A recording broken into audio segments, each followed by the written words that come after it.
crying. I envy the bankers because in about 4 days they shall be paid. So by Friday, if you are a banker, please and teachers and teachers. Yes, I need banker friends. Yeah. Anyway, a big shout out to Grace Kasese, Charity anasikiza all the way from Kitui, amesema it's rgk.co.ke. Telesia pia yeye amesema ana tune in kutoka all the way from Kitui County. Hey, Kitui County leo what did you call her? Ama ni Juni home. Let me ask you, what did you call her? I come from Kitui County. Telesia. You have to say it with a Kamba accent. Okay. Yes, we also have Victor and a couple of other people I'm seeing here. Wameenda hapi, jina imepotea. Oh yeah, we have Reverend John Kaloboto. Kianga say, ni watu wa Ukambani wana tune in. Yeah, but we're very happy for you guys to be here with us. We also have Lina Taisu ni Masai for sure. We have Betty as well. We have Dorcas, Diana. We have Nzisa also tuned in, and we have yengine mepotea hapa hivi. Ken Bidhi amesema tuning in all the way from Machakos County. Thank you so much for coming through. We're going to be checking out unataka kuangalia nani hapa? No, I'm seeing Ann Kawera all the way from Nairobi. Anasema anasikiza kutoka Buruburu. Yes, thank you so much for tuning in. I'm also seeing somebody by Samuel Odera all the way from Mombasa, by the way. Right. Yeah, tuned in. Anasema show iko moto. Yes. Kuna mtu ameniuliza link ya kusikiza online ni gani? Well, it is rgk.co.ke. You can definitely get us there loud and clear. Tell us how the signal is, by the way, where you are, whether you're listening in Garissa or Mombasa or Nairobi. Tell us mahali tuko, because this is our first live broadcast, and we definitely want to know how you're receiving us, whether you're liking it, and also you can let us know what you'd like to hear on the show, because definitely we are not the only show that is going to be broadcasting. Kuna mjamaa mwingine ataingia baadaye. Yes, and he's a very interesting fellow, so huyu atajipiga intro yake wakati ukifika. But right now, like I promised, we need to check out what is happening on the newspapers. Trisha, which papers are you holding there with you? I have the Standard newspaper with me here. All right. And also the Star newspaper with me, and also Taifa Leo. Yes, Taifa Leo. Yani jueni wa kutoka Coast lazima ungeshika Taifa Leo. Yes, of course we must look at the headlines on Taifa Leo. The biggest story on the Standard newspaper, it is, I see what they've written. Shameless top cops. Okay. Ongoing investigations into what is increasingly appearing to be the deliberate killing of teacher and influencer Albert Ojwang are exposing lies by Inspector General of Police Douglas Kanja, a DCI boss Mohammed Amin, and police spokesman Mushiri Nyaga. This comes even as Kenyans pile pressure on DIG Eliud Langat to resign. Okay. You will find this story on pages 6, 7, and 8 on the Standard newspaper. This story that is not going away anytime soon. Yeah. Yes, it's definitely, because it's also on the Daily Nation. We shall be checking it out later on. Yeah. But it's a story that is definitely not going away anytime soon. Yeah. A lot regarding this story. And then on another story, a Gen Z revolt. That is 1 year later, a church returning to its familiar territory. This is what it says on Pulpit Mess, that June 2024 remains a defining moment for the church in Kenya after Gen Z protesters threatened to occupy pulpits to correct the bad habit, yes, with the political class at the expense of their flock. But many church leaders have slowly slipped back into their old ways. Pages 4 and 5. I think what they need to realize right now is that people are not going to be taking this, and I want to call it nonsense, because that is what it is. Yes. Kenyans have gotten to a point whereby they're not going to be taking this nonsense while lying down. And they'll call out things for what they are.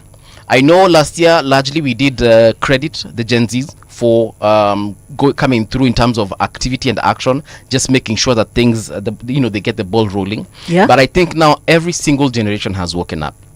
From the boomers, millennials, Gen Zs, whatever you want to call them. All now, the generations. All the generations right now are awake, and they are. We are privy to what is happening to our country, and we are certain that we do not want to continue like this. That one we are sure.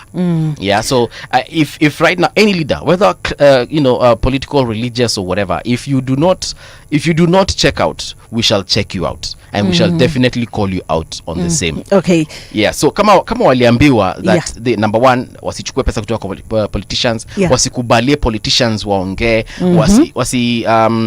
wasikubalie politicians watugawanye and on the many other conditions that they were given, and they go back to that particular scenario, we shall definitely remind them who is in charge, because the truth is Kenyans are in charge. Well, I remember the president once saying that it is his habit of giving. This is a virtue that he has been taught since childhood, of giving. So now when you tell the president not to give, this is a virtue that is in him. And again, what is offering? Offering is, it's between you and your God. You're giving an offering. It is a sacrifice that you have seen fit to give God for what he has done for you. For instance, I can decide to go to church on Sunday, and because now I have a new job at Radio Generation, nipatie Mungu nini asanti, but I don't have to go announce it to everyone. So the problem is the announcing. The problem is not giving. Is it the announcing or giving? I think it is what comes with the giving. It is not just about the announcement, because people have got, there's this notion, and I could be wrong on this one. Please, someone, you can correct me if I'm wrong. But the whole idea here is, what is behind this giving?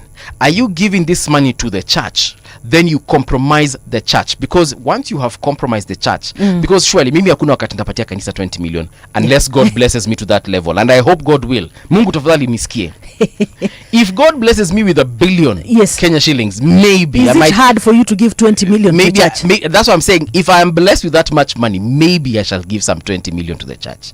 But now you see the problem here is you give 20 million to the church, then now the church allows you to talk however you want, say whatever you want, and influence the flock in whichever direction you want to take them. And sometimes that direction is not always the best. If you're giving 20 million to the church, then the church comes and tells us, if kama mimi ndio nimepeana 20 million, then kanisa kuje seme pigeni Mbuvi kura. Pastor anasimama anasema sasa Mbuvi amefanya kazi nzuri. Mbuvi unaona amejenga kanisa, tumpe kura. Na watu wengine wote wanaona Mbuvi hapa, number 1 hiyo pesa ameiba, number 2 Mbuvi hakuna kitu ya maana anatufanyia.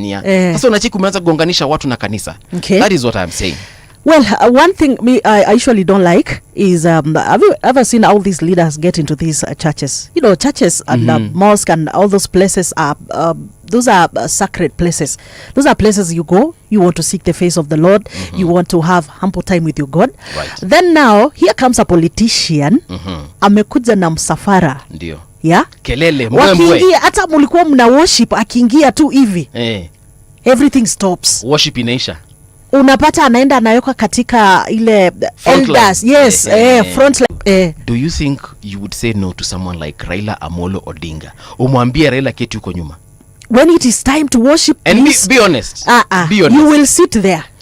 This is a VIP. Mpangieni viti zake basi pale nyuma, but you cannot just come. Unapata watu wanaomba, you just want to. Huyu jamani VIP. Utaki ukimuita wakati wake wa kuzungumza, he starts now coming through 65,000 people just to get to the front. You want when you tell people, tupigeni makofi, the right honorable prime minister is here. 2 seconds ashafika. Alafu jamani mzee pia, you can see he's struggling to walk. You didn't have to use Baba. We have used. Okay, would you say that? An example that is. Would you say that to the president, William Daktari Samoei Ruto? Would you tell his excellency keti yuko nyuma? Wacha tuseme hivi. Mimi najua kanisa is a sacred place. Pengine because of the money. Ndo unapata watu wanapewa ile. So pia wewe utachukua pesa? No, nasema pengine because of, and if you come to the church na umetoa pesa, that money haifai kuwa announced. Why should we know? Let me ask you this. Ama tutajua from the change of your lifestyle. Let me ask you this. So you remember that time the president gave out 20 million? Then he promised another 100 million. So Trisha, this is your church. You have been preaching here for the last 20 something years. You have never seen 120 million at once. Bah.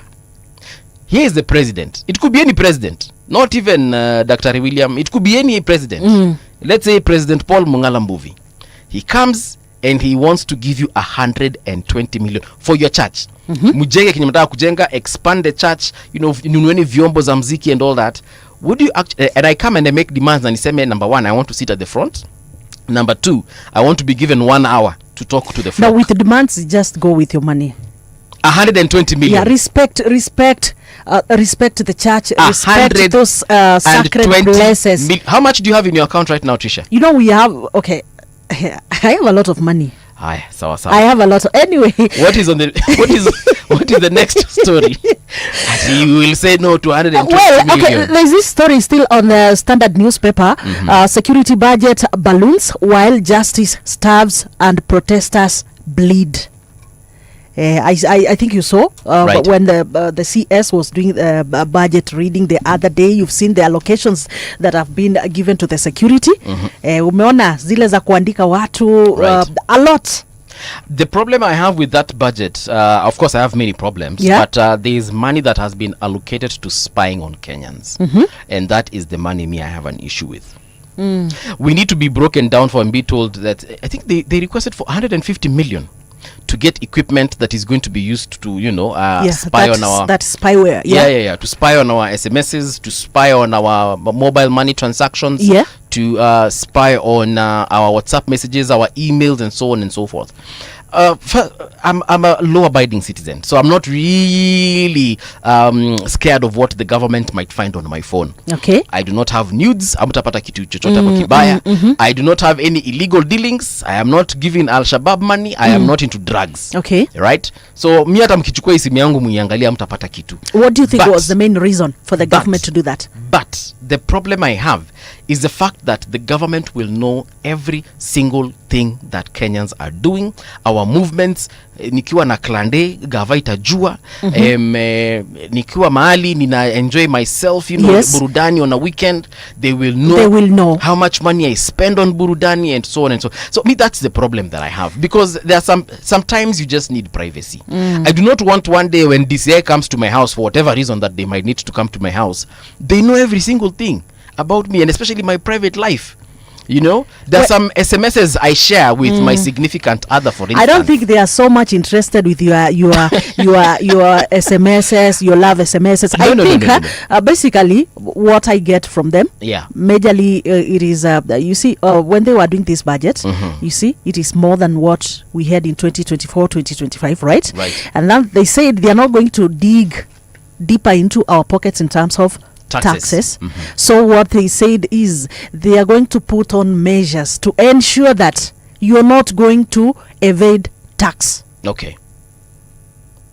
Ushuru utalipa. But let me ask you something, Trisha. Yes.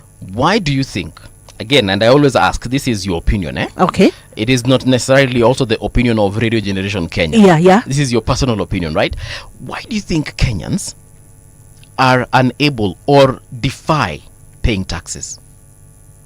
Why do I think Kenyans evade taxes? Yes. Let me just put it. Yes. Yeah. I think, because it's not even the low class Kenyans who evade taxes. We are even seeing rich. We have big companies who Right. evade paying taxes. Of course, who the avoid paying billionaires, taxes. will always evade paying taxes. Yes. So it's not, I think it's just a culture, and I think most of the time when you listen to Kenyans, what they say, once they give out this money in terms of taxes, they are not getting The services that they are paying for. equivalent to whatever taxes they are paying. True. So the issue here, I think Kenyans fear, is the issue of corruption. Where my grandmother lives, huko Ushago, mali mama yangu amezaliwa, the road hasn't been tarmacked ever since I was born. That road is very bad. Where is that? Yeah, mali panaitwa Ikalasa, Kipaoni. That road is really bad. Uh-huh. All right. Now, here I am. I have been alive for a very long time. Yeah. That road has never been tarmacked. Number two, they do not have tapped water. Yes. Yeah. They do not have tapped water. Some places don't have electricity, and so on and so forth. So you tell me, for over 40 years, since independence, actually it's been 60 years? Yes. Kenyans have been paying taxes. Kenyans that are living in Ikalasa and the environs. Yes. That's Mwala constituency. Yes. They have been paying taxes for over 60 years, over 60 years since independence, and yet they do not have a road.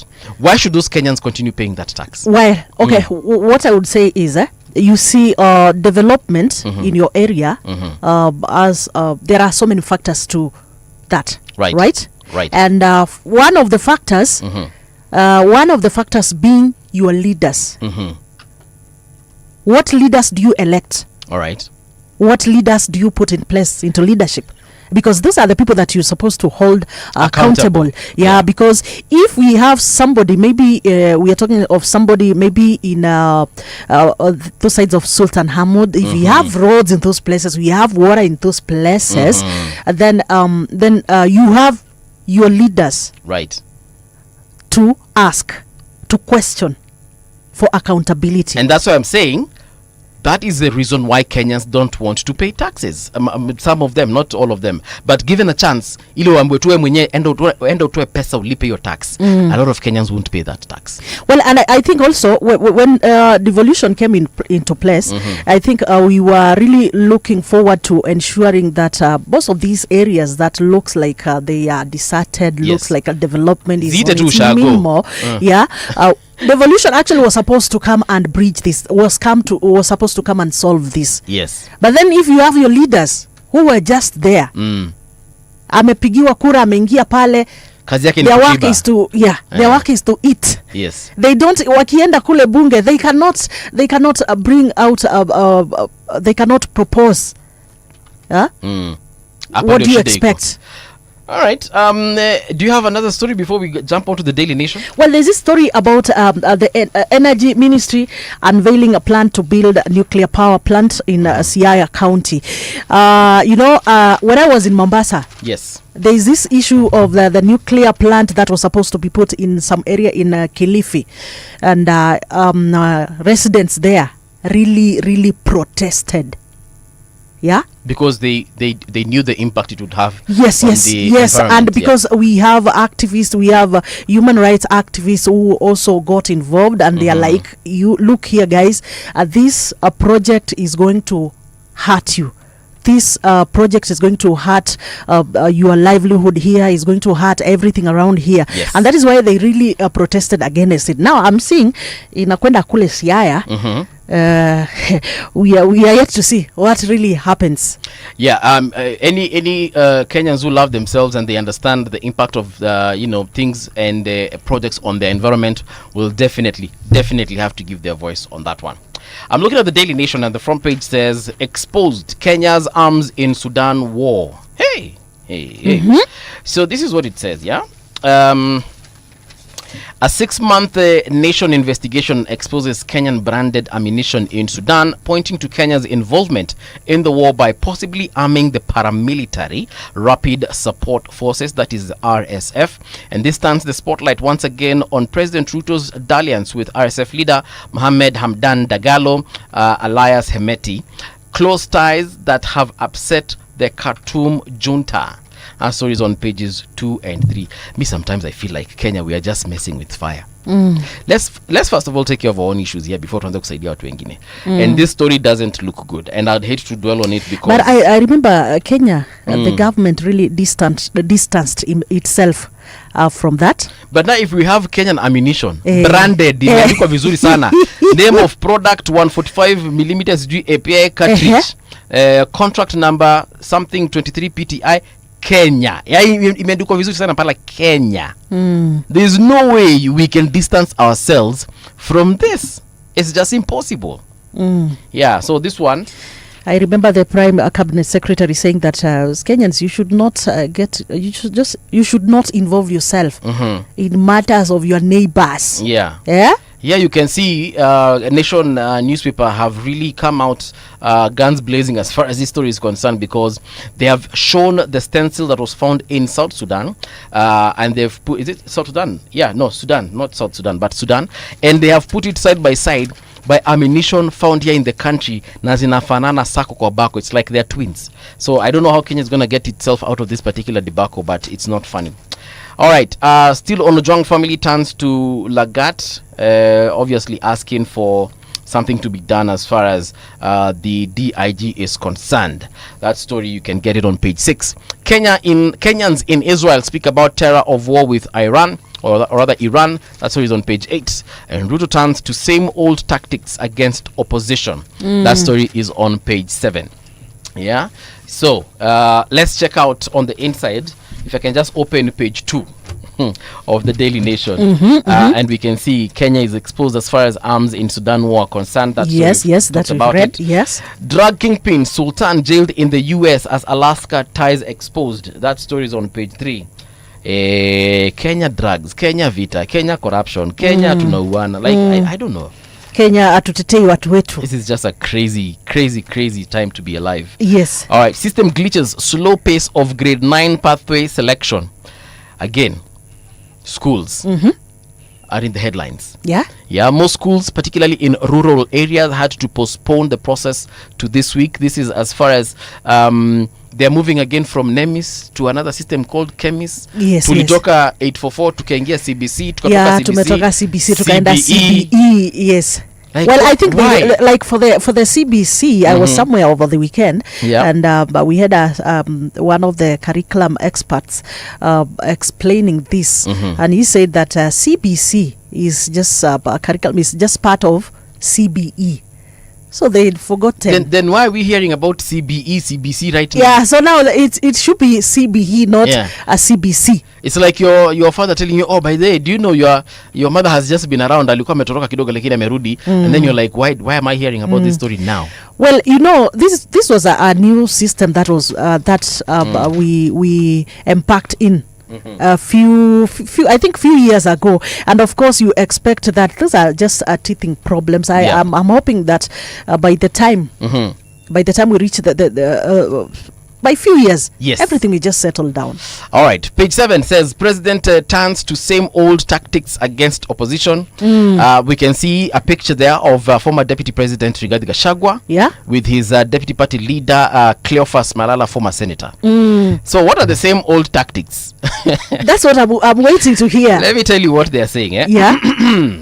Ruto complained about being denied venues during the 2022 campaigns, and now apparently Rigathi Gachagua is saying that he's been denied venues. Yes. Yeah, so the decision by Sports Kenya to deny former Deputy President Rigathi Gachagua a venue for the official launch of his new party echoes the same old tactics deployed by those in power to frustrate the opposition.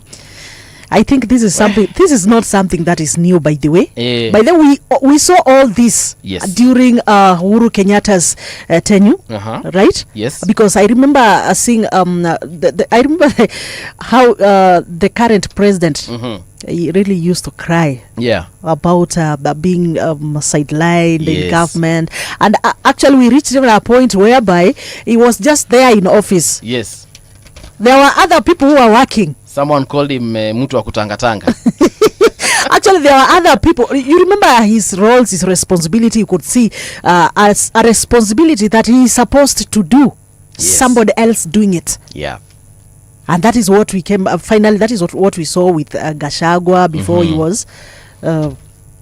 Ousted. Yeah. All right. So another headline here on page 10: Ruto breaks promise on abductions and killings.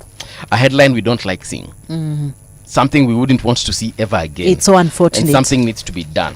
Lastly, reforming the police force, seek citizens' input. Now, we have about 2 minutes before we get into the news. But Trisha, what do you think as far as police are concerned? What reforms would we like to see? Mimi kitu cha kwanza ningependa kuona kwa askari wetu, si kwa ubaya. Na pia tafadhali kama kuna askari ananisikiza, msini arrest leo mkiniona, mimi sina ubaya, ninaongea out of love. Yes. Education. Okay. And when I say education, I mean tertiary education.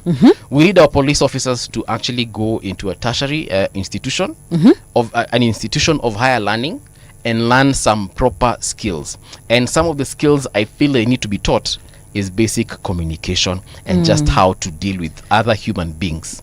Unajua PR, CPR, nitwaje? Customer care. That's the word I was looking for. Okay, customer care. Our cops need something called customer care. Well, do you think it is something that they don't have, or it is just something in that system? Yeah, they don't. Is it something? No, like. Umepata kuna makara wamesoma wazuri sana. They have their PhDs and so on and so forth. And when you meet that cop, they will talk to you like you're a fellow human beings. Lakini kuna wale wengine, mimi sijui kama walifika huko, but the way they just handle you, it's like you're an animal. Yes. So are you saying that now, henceforth, the government should not just be taking from 4 levers? Yes.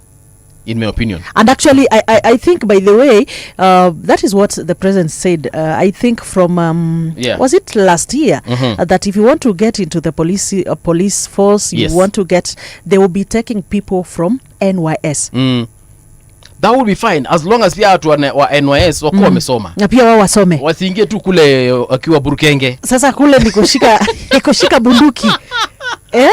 Yes. Wasiingie kule wakiwa burukenge. Anyway, we have to stop right here and let's get into the news. Thank you so much for tuning in so far. We're going to be looking at some of your feedback when we do return. But right now, here is Samuel Otieno with the news.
Mpaka Nairobi, makosa gani yana uzito wa kiasi gani ya kuwezesha mtu wangu kutolewa nyumbani, kuletwa, hatimaye kuuawa? Elsewhere, religious leaders in the country have condemned the killing of Albert Ojwang, who, according to investigations, died in police custody. The clergyman called for the perpetrators to be brought to book over the murder. Everybody who is involved should step down. If they later are found not guilty, no problem. They'll be reinstated to their places of work. If they are found guilty, they must face the full law. President William Ruto launched a scathing attack on the opposition, accusing them of focusing more on slogans than the country's development. Speaking at a church service in Kakamega, the president took issue with what he describes as the opposition's tendency to start division along tribal lines. He also accused the opposing side of spreading resentment instead of offering solutions. Hawana mpango, musipoteze na we cannot hand over to people hawana mpango. Ati mpango yao Ruto must go. Sasa Ruto must go itakusaidia na nini? Hujui vile vijana wetu watapata kazi, hujui vile kilimo itaendelea, hujui vile watoto watasoma, huna mpango ya ajira ya vijana. You have no plan to do anything. Local leaders in Kakamega also called out the opposition for lacking agenda for the country. Hii opposition ya Kenya hii ni ya mdomo tu. Ukiwauliza agenda yenu ni nini? Hadi tunataka kutoa William Ruto kwa power. Na wana agenda. Lakini Rais William Ruto na kinara wetu wa ODM Raila Amolo Odinga walileta na kuunganisha nchi yetu kwa pamoja. Kuna jamaa wa shares ambaye alikuwa anasema ati sisi tupewe 30%, anasema vitu zingine zote ziende huko kwao. Ile wakati alikuwa deputy president, books of account inaonyesha yeye ndiye alidhulumu wa Kenya, akasema kila kitu iende wapi? Kwao. And finally, South Africa have claimed their fourth consecutive Rugby Africa Women's title, overpowering hosts Madagascar 61-17 on Sunday. The victory came during the final day of matches at the 2025 Rugby Africa Championships in Antananarivo, Madagascar. Early on Sunday, Kenya's Lionesses secured second place on the standings with a 47-0 hammering on neighbors Uganda. The South African women have made Antananarivo into a happy hunting ground, with this latest victory marking their third consecutive triumph at this level in the Malagasy capital. And that's the truth on Radio Generation. Good morning, I'm Samuel Otieno.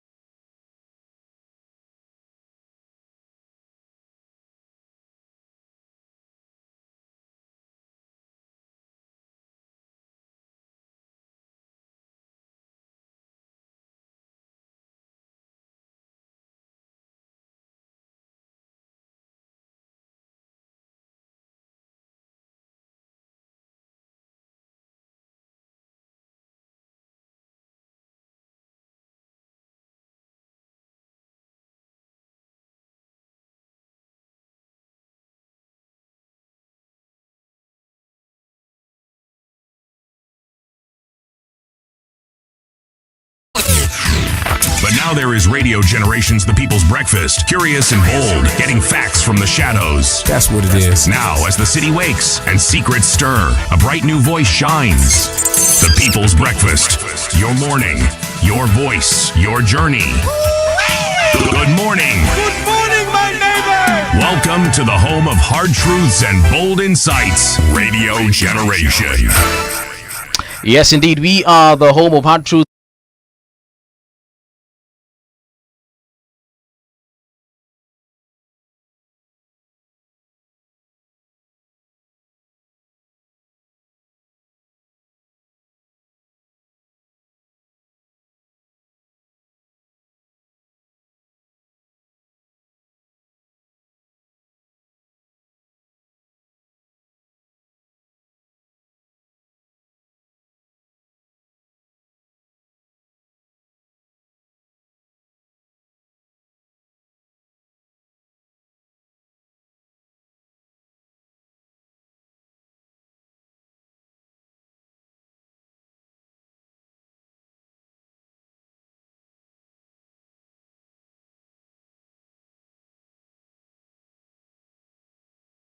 Insights. Remember, you can follow us on our social media pages. That is at Radio Generation Kenya. That is Facebook, Instagram, X, just everywhere. Follow us at Radio Generation KE. There's a lot of excitement. Of course, people are definitely happy. I can see a lot of activity on our social media pages. We shall be checking those ones later on. So please, if you haven't followed us, that's Radio Generation Kenya across all of them. Instagram, Twitter, X. Oh wait, X na Twitter ni the same thing, eh? X, Facebook, huko kwote tunapatikana. So please make your way there, follow and let a friend know. Meanwhile, acha niache dadangu kutoka, unataka kwanza na the star mataifa leo? Do you want me to do the star? I mean the taifa. You want to do taifa leo?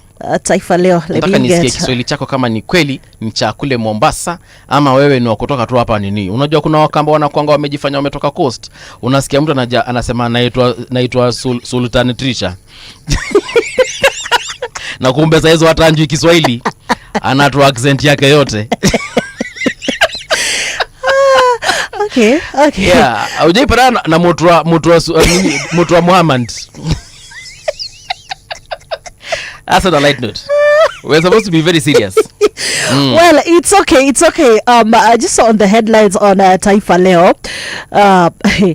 Anasema hapa raisi. Sitampa mtu kisu 2027. Sitampa mtu kisu. Anmanshani. Anamanshani. Anmanshani. Amanisha anakwenda express. 2027 yuko ndani. So does he say that in case things don't go his way, he's not going to give away the power, or anamaanisha confident ya kwamba atapata usukani? What he means is that he's confident that he's going to get this seat. Anakwenda mpaka 2032. Yeah, 2032. You know, this is what he says in Swahili. He says, Rais asema hawezi kupokeza mamlaka viongozi wa upinzani akidai hawana sera au mpango. That Rais aiga mtangulizi wake Uhuru Kenyatta aliyesema kabla ya uchaguzi wa mnamo 2022 kwamba hangemwachia mwizi mamlaka, katika ukurasa wa pili. Sasa hata kidogo nijaribu kuongea Kiswahili na nikikosea tafadhali msinicheke. Okay. No, unaweza kunikosoa. Rais ansema kana kwamba hata peana kile kisu kwa watu ambao wako upinzani sasa hivi. Yes. Kwa sababu anasema hawana sera. They have nothing to offer Kenyans. Yes. By then, that is what he said. Okay. That these people are just making noise. Tuangalie upinzani kidogo. Yes. Ndio wana make noise. Tuangalie upinzani kidogo. Okay. Katika upinzani tuko na nani ambaye sasa maybe ako pale mbele kupigania hiki kiti cha urais. We have the likes of Kalonzo Musyoka, Honorable Kalonzo Musyoka. Tuko na Kalonzo Musyoka. Yes. Tuko na Rigathi Gachagua ambaye sasa officially ameingia upinzani sababu tuliona juzi amebanduka kutoka UDA. Yes. How is my Swahili so far? Good. Good. Haya, so tuko naye Kalonzo Musyoka. Tunaye. Yes. Si tuko naye. Haya, tunaye Kalonzo Musyoka, tunaye Rigathi Gachagua, yes. Tunaye Matiang'i ambaye pia ameoneshana kana kwamba anataka kile kiti. Tuko na nani mwingine? Kioni. Yes. No, Kioni has not said he wants to be president. Well, he's just part of that group. Yes, he's part of the wagon. Yes. Who else? We have former CJ Maraga. Yeah. We also have why am I forgetting these people? Tell me someone else that we might. Wajakoya, I'm sure, might still want to be on the ballot. So let's as always. Yeah, hata tuone kama nini zitamshoa kushupengi itaonyesha ingia. Yes, kama ataingia kule. Yeah, so if I'm looking at that list and I'm asking myself who probably is poised to take over, assuming they get to the ballot, all of them. Who do you think is the strongest contender for that seat? Oh, we forgot Okiya Mtata. Yes, Okiya Mtata, senator pale wa Busia. Who do you think is a strong candidate against President William Ruto? Well, I'm not going to give an opinion. Yeah, I'm not going to give my opinion. Right. But this is just what the opposition said. They said they will just sit, discuss, look around in that team. Yeah. Who is the best? Martha Karua is on that seat as well. Yeah, Martha Karua is there. I don't know, I'm forgetting these people. But yeah, I mean, I don't, these people, if we're being honest, maybe the newest is Maraga and Okiya Mtata. And Matiang'i? Matiang'i has been in government. Yeah. If we are being honest. He was an interior minister for a while. Yes. And also education minister for a while. I just remember this story, but it's okay. Let's continue. Yes. Yeah. So if we can look at his track record, because we look at what this person has achieved with the little responsibility that they were given and what they have done. All right. So I don't know. Would I vote for Matiang'i? I don't know. And I'm not here to say who I will vote for. Yes. But I'm just asking myself, if it came down to between Matiang'i and President Ruto, who I would be giving my vote to. I don't know. Utampa nani? I don't know. We're looking at performance. And me, I'm directly affected by leadership in this country. All of us are. But some of us are more directly affected than others. We are all Kenyans, we are affected by whoever sits on that seat. Yes, all of us. But I'm saying some are there is direct what is it called, direct impact and indirect impact. So yours is direct. Okay. Yes. Okay, I'll let you know. You need to kwambia off camera. Okay. And off microphone.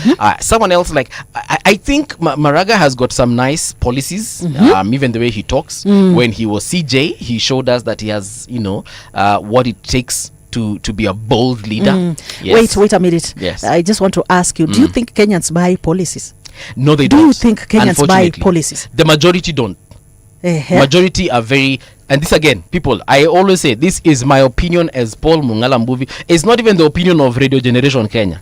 This is just mine. I feel like Kenyans are very emotional when it comes to politics. Tunavutianga saa zingine mtu wetu. Saa zingine tunavotia mtu mwenye tunahurumia. Ati nani alifanywa hivi? How dare they? Wacha tumpatie kura so that we can prove to the other side. That is Kenya for you. Yes. We never look at Trisha na tunasema Trisha atatufanyia nini? Ana sera nzuri, atafanya whether nini? Trisha ni wa kabila yetu, whether Trisha ni wa darasa letu tulikuanga naye Kenyatta University ama sijui wapi, we don't look at that. Okay, continue. Yes. So I was just mentioning a few leaders here. Okay. Martha Karua, I feel like she needs to revamp her campaign strategies, and I mean, I'm sure she would make a good leader. I'm sure she would. Yeah. But would she be a strong contender against President William Ruto? To be honest, this reminds me of 2022 elections. I remember what they said after the campaigns. They said, what did she bring on the table? You see, Do you remember? And you see, that's they the said problem. from her backyard. And that is the problem. Why are we looking at her backyard? And just because she didn't get She didn't support, get support from the backyard. No. In my opinion, that is what I usually call nonsense. Yes, we shouldn't be looking at does she have support from Kirinyaga County. We need to be looking at what will she do for the entire country, not what Kirinyaga County thinks of her. No. Okay, that should be a secondary or a tertiary thought. Yes. What about now Matiang'i? Do you think he has... former CS Matiang'i? Yes. Matiang'i is obviously a very bold leader. Yeah. Very stern, very strong in terms of... He's a performer actually. In terms of way, utaniambia ameperform wapi. In the way, I'm not saying that he hasn't. I'm just saying utaniambia. Perform wapi. Like I've said, Kenyans are very emotional. Naweza hata kupokea matusi on day one of employment. Yes. Yeah, so you were asking about Matiang'i. He's very bold. Yes, that one for sure. And he speaks a lot of bold words, and he says a lot of strong things, and he's very opinionated, and we like that about him. But the question is, when we give him that hiyo kisu yenye Ruto amesema apeane, hataki kupeana, is he going to perform how we expect him to? You understand? Yes, let's not just vote for someone because amekuja na because alikuanga a very strong interior cabinet secretary na alifanya atuambie ni nini atafanyia country. So far sijasikia kitu amesema. Yeah, so now the president amesema kwamba kisu hatokipeana kwa sababu is so confident that he's going to take this when it comes to 2027. Okay. Well, another story is Langat beba msalaba wako, Gachagua amwambia. Okay. And it should be that way. Hakuna mtu anafaa kubebewa mwingine msalaba. Yes. Hata Yesu Kristo alibeba msalaba wake kwa wale wa Kristo ambao tunaamini katika the Christian faith. Yes. Jesus Christ carried his own cross. Until akasaidiwa. Mpaka akasaidiwa pale. Kuna jamaa alimsaidia last minute. Alikuwa anaitwa nani? Is it Joseph of Arimathea? Yeah, we will confirm. Well, another story, pressure inazidi kuelekezwa kwa naibu inspector generali Eliud Langat kuhusu mauaji ya Albert Ojwang. Wiki jana aliyekuwa naibu wa rais Rigathi Gachagua amekuwa wa hivi punde kumwelekezea lawama katika ukurasa wa pili Taifa Leo. Then on other news ni kwamba IEBC ni kwamba rais yupo hatarini kushtakiwa, kwamba mawakili wasema Ruto alipuuza agizo la koti kuwa asiwateue makamishna, katika ukurasa wa 3 wa hilo gazeti. Hili swala la IEBC limekuwa na utata sana. How is my Swahili so far by the way? It's good. All it's good. Hili swala la tume ya uchaguzi ama ni tume la uchaguzi limekuwa na utata mwingi sana. Mara the commissioners, they have got these ties to very prominent politicians in this country, to the fact that they are unconstitutional. So now what do they want? We redo this thing. Well, kuna story ya mwisho pale hivi, upepo mkali kule pwani kuendelea. Ni kwamba idara ya utabiri wa hewa, hali ya hewa yahimiza wakazi wakae ange sababu tufani ingalipo, katika ukurasa wa 5. Wakae aje? Wakae ange. Ange ni nani ama ni nini? Just be ready. Just unakaa alert. Yes, unakaa alert. Okay. Yes, so ni kwamba upepo, by the way, you remember kuna huo upepo sometimes unaleta a lot of big waves. Right. Yeah, so there's a time, I can't remember which location this was, but there's a time there were very strong winds and classrooms, their roofs were uprooted. Or they were, is it and uprooted? Especially it is usually worse. It is usually worse along the Tanzanian coastal line. Yes. Yeah, usually worse. Well, so coastal people, that is, our listeners all the way from Mombasa, listeners all the way from Ukunda, listeners all the way from Kilifi, Malindi, all the way to Lamu. Yes. Yeah, you need to take caution. To be on high alert. Yes. Now, finally, the star. Biggest story there is a country to spend 1.1 trillion of 2025-2026 budget to pay loans. Okay.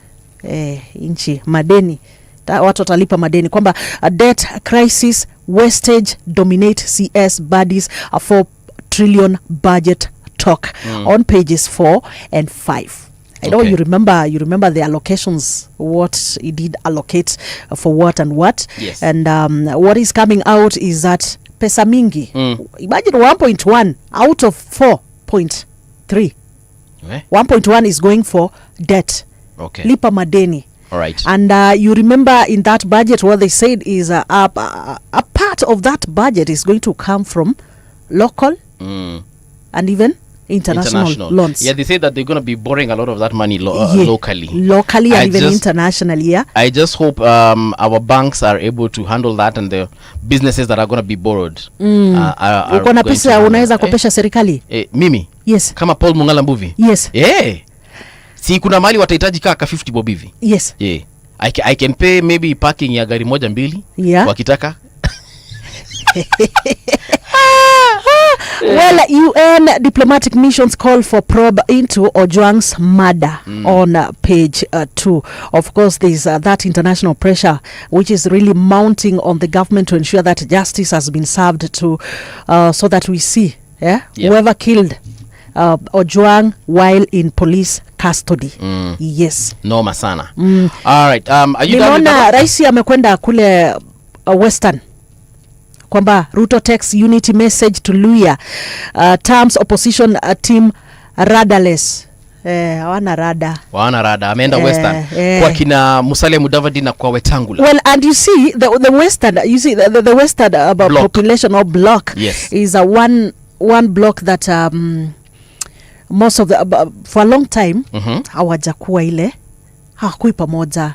Most of the time mimi na huwa naona like we have kila time kuna huyu atasimama na mwingine atasimama, so to some extent we have never known who is the kingpin, and that's the thing.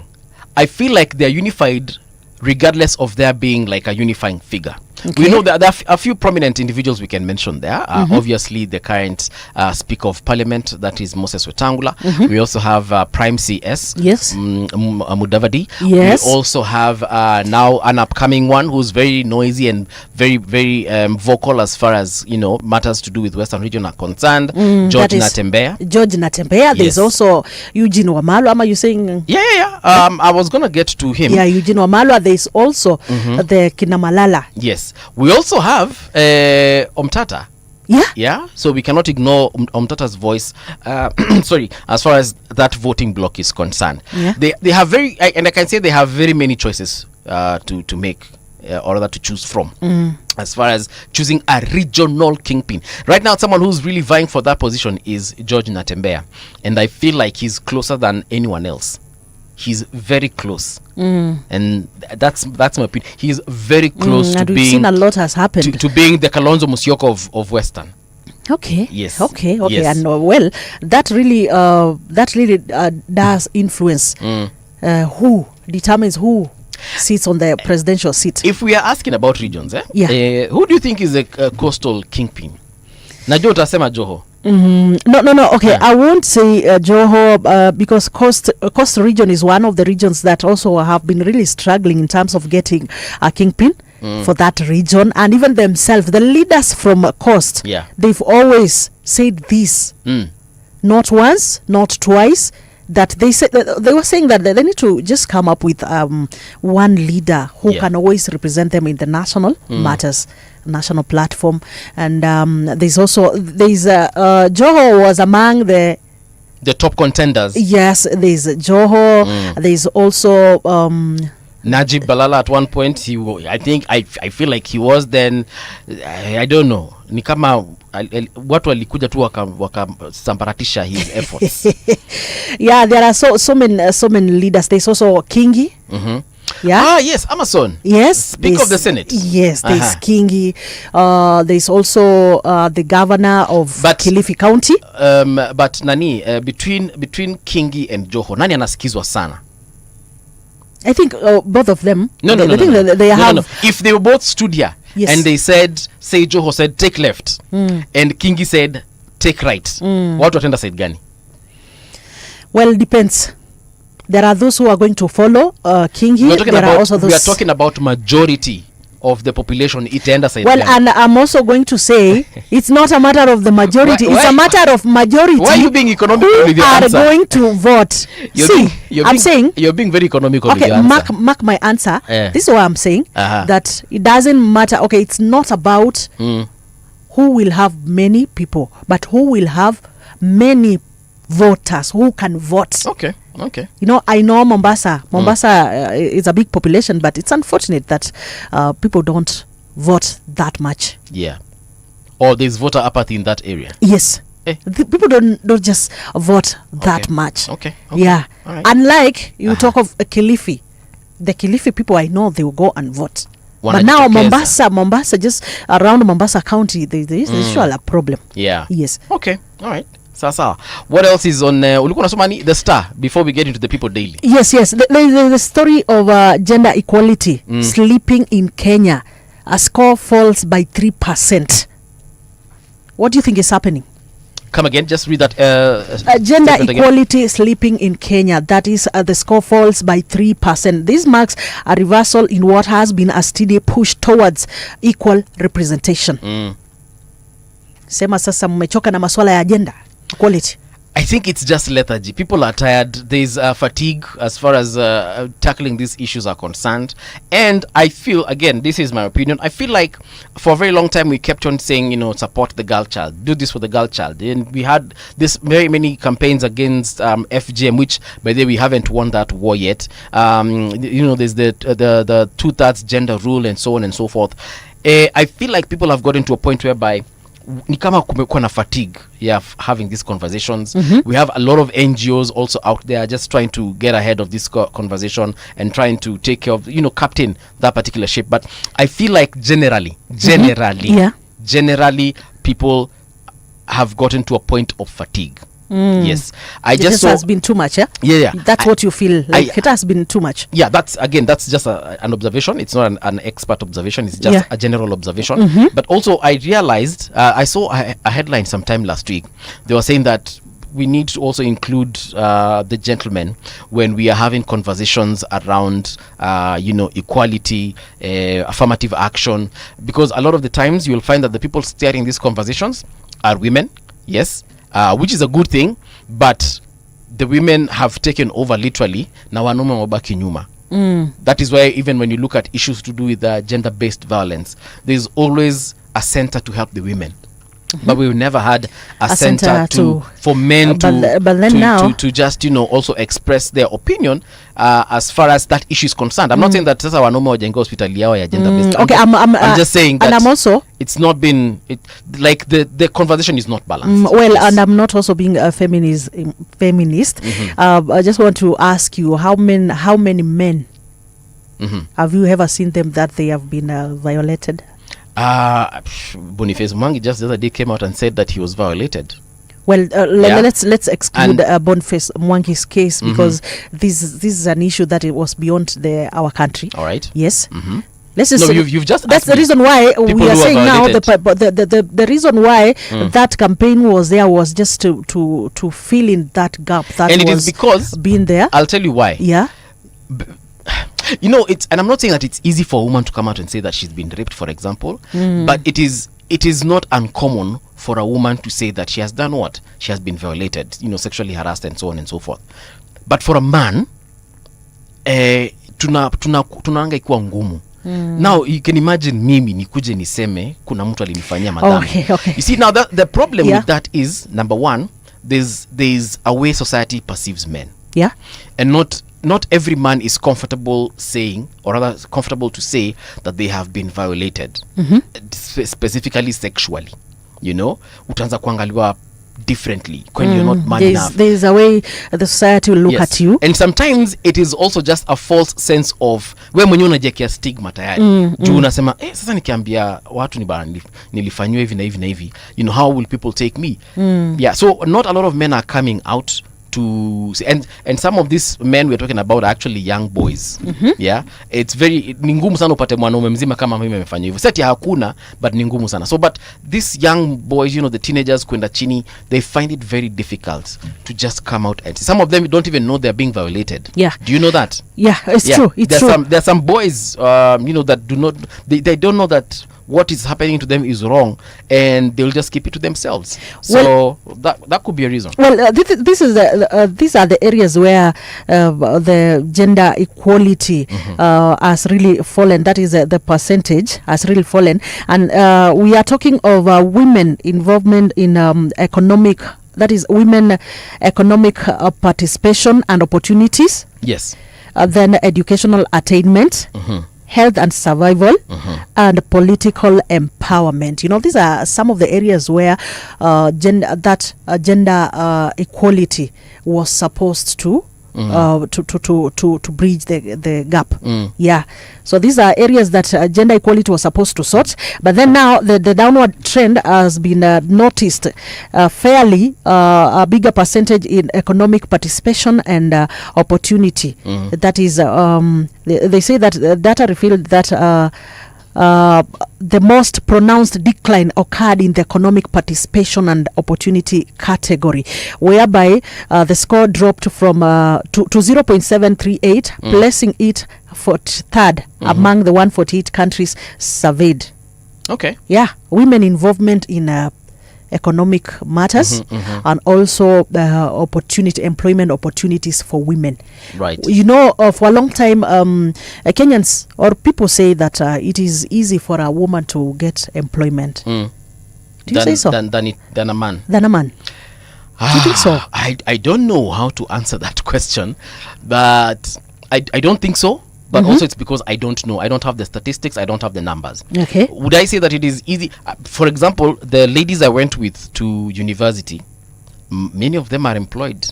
The other ones who are not employed are self-employed. That means that they are running businesses. Of course, I don't know where each and every single one of them is, but wale ninajua, few of them are either employed, others are in business, and they are not just in business, but they are flourishing and thriving in those businesses. So would I say that women are not empowered? I don't know how to phrase that question or statement, but from where I stand, I think they have equal opportunities.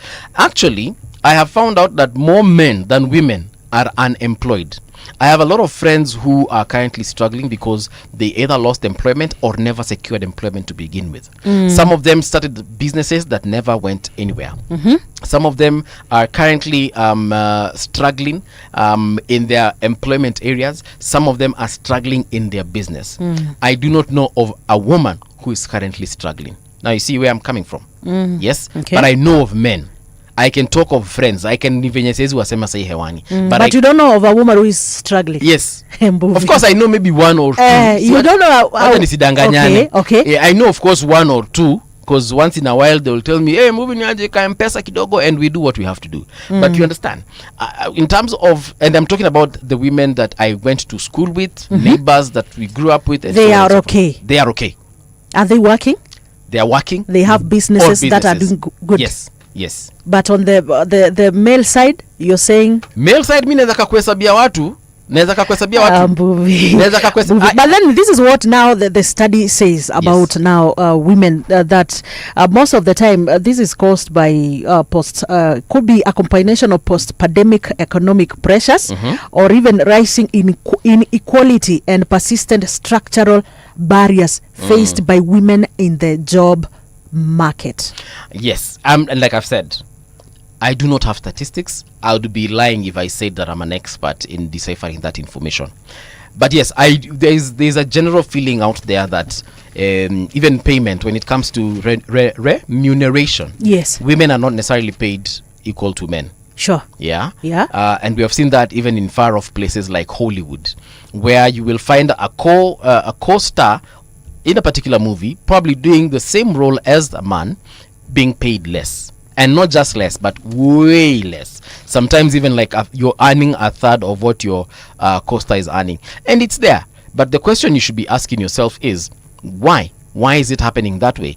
And I think I have an answer ish. Yeah? You know, it's the men who provide much more for their household than women. Kweli urongo? Well, I do not want us to get into that conversation. We need to have a guest. Yes. Let me just, I'm asking Okay. you, we do not have a guest today. The day we shall have a guest, Yes. Patricia tutamuuliza. That is when But I today- want us to discuss this topic, No, by no, the no. way. That Let is me- when I would want us to Trisha, discuss mbona this unakataa topic. nikikuuliza? No, for now. Mbona unakataa nikikuuliza hii Okay, swali? for now. Nikubali tu nikuulize hii swali. Ama niite producer yetu No, akija hapa ajibu. just call the producer. Let But me- for me, I'm not going to give you an answer to that. Yeah, I'm No, not. but Yes. if we are being honest, mwanaume hapa Kenya, we are talking about Kenya, let's talk about a place where we know. Yes. Mwanaume ndio hulipa rent. Most of the time. I'm sure there's a woman listening out here anasema, lakini me and my boyfriend we do 50-50. Okay. Me now I'm talking about how things are generally for the majority of the household. Yes. Mwanaume ndio analipa rent. Mwanaume ndio analipa stima. Mwanaume ndio analipa maji. Mwanaume ndio analipa internet. Mwanaume ndio anatoa pesa ya kulipa mfanyikazi. Yes. Na mwanaume ndio bado anatafutanga pesa kutumia wazazi wake. Yes? Yes. Na mwanaume pia anatafuta pesa anatumia wazazi wa bibi yake. So if you look at, if we just go by that alone, and I know someone is going to sacrifice me for this one, hii nitachinjwa. Okay. If we look at that alone, Yeah. that is why I feel that a man should be earning much more than a lady, because you ladies, I bet to differ with it's you. a statement I want to finish Okay. and then you will talk. Okay. Because when ladies earn as much as men, Yeah. sometimes pesa yenyu hata haiguzangwi, mwanaume bado tu ndiye atakuwa anatoa pesa. Sometimes hata mwanamke akimake much more money than the man, at the end of the day, mimi and my little money, I'm still the one who will need to handle the big business in the house. Okay. Yes. So now my question, I've closed my give you a statements. question. Yes. Tumalize tu na hilo swali peke yake. I want to ask you. So where do you think women take their money? To be honest, I don't know. Where do you think women take their money? Now that you say that you guys, you do everything in Yes. the house. Hata chama- Sawa, hata chama sisi everything you do. tunawalipianga Okay, chama. ni sawa. So where do you think they take this money? You are the woman. Why No, don't ni you wewe let me nakuuliza know? hilo swali because I've said I because don't me know. as a woman I feel that we do contribute. Tunafanya, tunasaidia How? because wewe utakuja upate nyumba yako pale, vitambara vimetandikwa hapo, hujainunua Vitambaa ambavyo nilinunua. vyombo, hujainunua, all those stuff. Nilikupatia pesa ya kununua Let me vyombo. tell you something. Even if women they Yes. do not give you this money, they don't participate ile directly, somehow they do participate Okay. indirectly All right. in that household. Okay. Because now I want to ask you, like, okay, so if my husband does everything, Yes. does it mean I have lots of cash lying somewhere? Sometimes yes, there are And then women. where do I take this money? There are women. Because we get this money, all this money, okay, we making money Yeah. to improve our lifestyle, Uh. tuishi vizuri, Yeah. yeah. So why should I give that money while I need to do one or two stuff? But it very many times by the wanawake Wanaume mnatakiwa muelewe kwamba hizo pesa tunatumianga kuwasaidia kufanya nini. nini wapi. When you're broke and you're Wapi? like, mama, Sisi today ndio I do not even have tutafuliza. fuel, and Sisi- your wife tells you just go to the petrol station, Eh. I'm gonna fuel your car. Nikupatie till number. Yes, just send me the till You know what? number. You know what? Maybe this conversation we need a guest for this That's one. why I told you that, We shall because definitely me and need a guest for you, this one. we are not going to agree on some of these. Ninaona hii show issues, inaweza isha yeah. hata kabla ianze. Yes. Let's give guys a little bit of traffic updates so that we can get back to the rest of the newspapers. I'm looking at Ngong Road. There's a little bit of traffic hapa mahali panaitwa hapa ni wapi? Kenya Science, that is That is the area around Junction Mall. Yes. Yes. All the way from Dagoretti, Yes. from Naivasha Road. That area most of the time by they usually has traffic, and of course Yeah. there's construction still ongoing there. And I usually say that once that road will be completed, I bet we will not going to see any traffic there. All right. There's a little bit of traffic also as you're approaching Adams Arcade heading into town. But it's very tiny. Kaspace tu kadogo sana. I think this is because of the traffic lights. Then there's another roundabout. Hii ni roundabout gani? Oh yeah, Faculty of Health Sciences, Pala University of Nairobi. That is Daystar. Oh yes, Daystar Around University, Daystar University. Bagathi Way. Sorry, yeah. This is a roundabout around Nairobi Funeral Home. There's a little bit of traffic as you're getting into the roundabout from all directions, but obviously that is because of the lights. So it's very tiny. Hapo hakuna kitu cha maana actually. By the way, yes, before we get out of traffic, Yes. the updates, there's somebody texting me all the way from the Dagoretti area, Yep. just near the Talanta stadium that is still under construction, and this one is saying that we need to have a flyover here, Okay. because anasema kwamba a lot of people wamepata accident pale, because that is a very busy road. Yes. And there is na kuna watu wanavuka to this Yeah. other side, so they are Yeah. saying that please tell the government that something must be done around here. We shall be hosting by the way some people from government very soon, now that we have started, we've gone live. Yes. Hapa for sure host someone, a CS here, a PS here. Atuambie what are the plans by there, because there is a flyover there by there that is incomplete. Yes. I don't know what really happened, it is just there, it is pending. But the other day I also witnessed somebody by there alikuwa amegongwa na gari pale, Wow, trying okay. to cross the road. Sad indeed. Well, on other traffic updates, Pangani area naona vitu zimeclear by the way. There is not that traffic, si nyingi sana. Yes. But as you approach town, just around Ngara area there, unapata pale it is slow but Yes. moving. Mombasa Road, Yes. actually is very clear at this particular hour. It's 8:40 in the AM and there's no traffic. I think the only traffic, I spoke too soon. Wala la la la la la la la. Wacha sasa niwaambie ukweli, my dear Kenyans. If you're on Mombasa Road and you're coming towards town, traffic yako inakuanzia mahali panaitwa, this road is very long. If you're coming towards town, you're definitely gonna experience traffic from Eka Hotel at the Next Gen Mall. Traffic there is bumper to bumper. If you're going to town, please, if you're listening to me right now, just take the expressway. Expressway is very, very, very clear. However, at the exits, a little bit of traffic there. So if you can avoid, I don't know. I don't know how you can avoid this one. But yeah, there's a lot of traffic on Mombasa Road. So just use the expressway. Things are going to be fantastic for you. Yeah, that's the traffic update for this particular minute. Yeah, Let's from move. Mombasa, wanasema everything has cleared according Iko sawa according sawa. to an SMS by Samuel Ondera. All right. Yes. I'm looking at the People Daily newspaper. At the front page, it says how Kenya's best paid CEO earns 0.5 billion. You were actually telling me this story this morning, and it shocked you. Yeah. Why were you shocked? Wow. That's a lot of money. All right, That's a so lot of money. This is the cooperative bank boss who took 475 million. Yes, last year. Imagine. 475 million. Imagine Yes. this guy earns 1,000 per minute. That is according to the calculations that I did. So in the last 1 hour, this guy has made 60,000. Imagine. All right, so let's break it down a bit for them, yeah? It says total salary is 172.5 million. Then the bonuses that he received, 302.3 million. Monthly salary of 14 million. And then hourly payment of 59,000.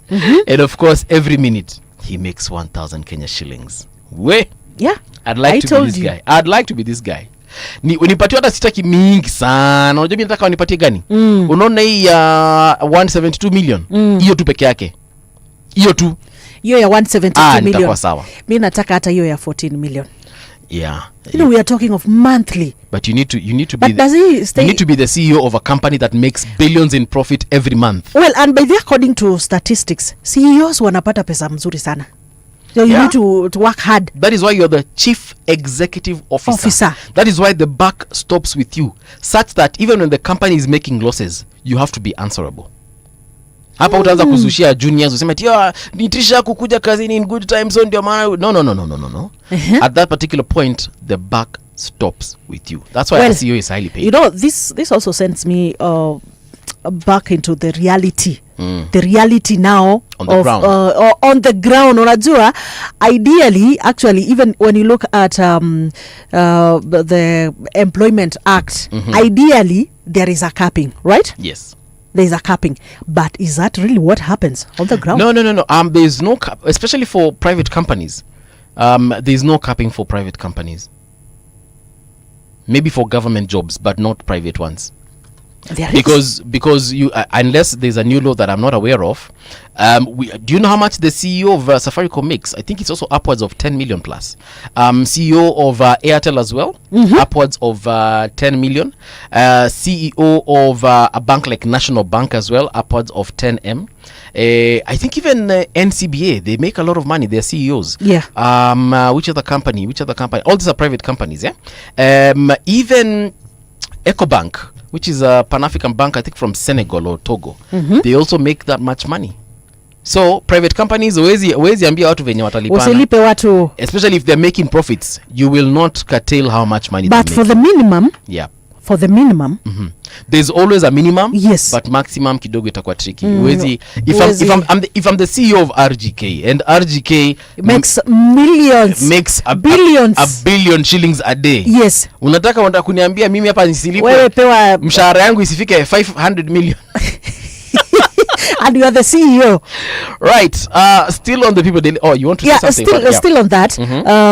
Well, you know, this also reminds me of just the other day when we were saying that the gross domestic product of our country is good. It's looking good. Yes. But then now you also look at what is that population when you look at that scale. What is the population of people who are getting who are paid well, and those who are just at the bottom of the scale? I think I read somewhere, I don't know how true this is, but I read somewhere that the people in Kenya who earn over 100,000 hata hawajafika sijui 50,000. I could be wrong. I could be wrong on that statistic, but no, seriously, yeah, Kenyans who are earning it was somewhere. It was somewhere. We can even ask Google up. How many Kenyans are making over 100,000? That thing was somewhere. So yeah, I'll search for it. This is to say that a majority of Kenyans earn below 100,000. Yes. Yeah. Let me just Google that real fast. All right. So here is what I asked. I have the number here. Yeah. So according to the Kenya National Bureau of Statistics, about 387,418 Kenyans earn a monthly income of above 100,000 Kenya shillings. Wow. 300 and what? 387, yes. 418. For the sake of mathematics. They earn yes, 100,000 and above per month. So only 300 of them exist.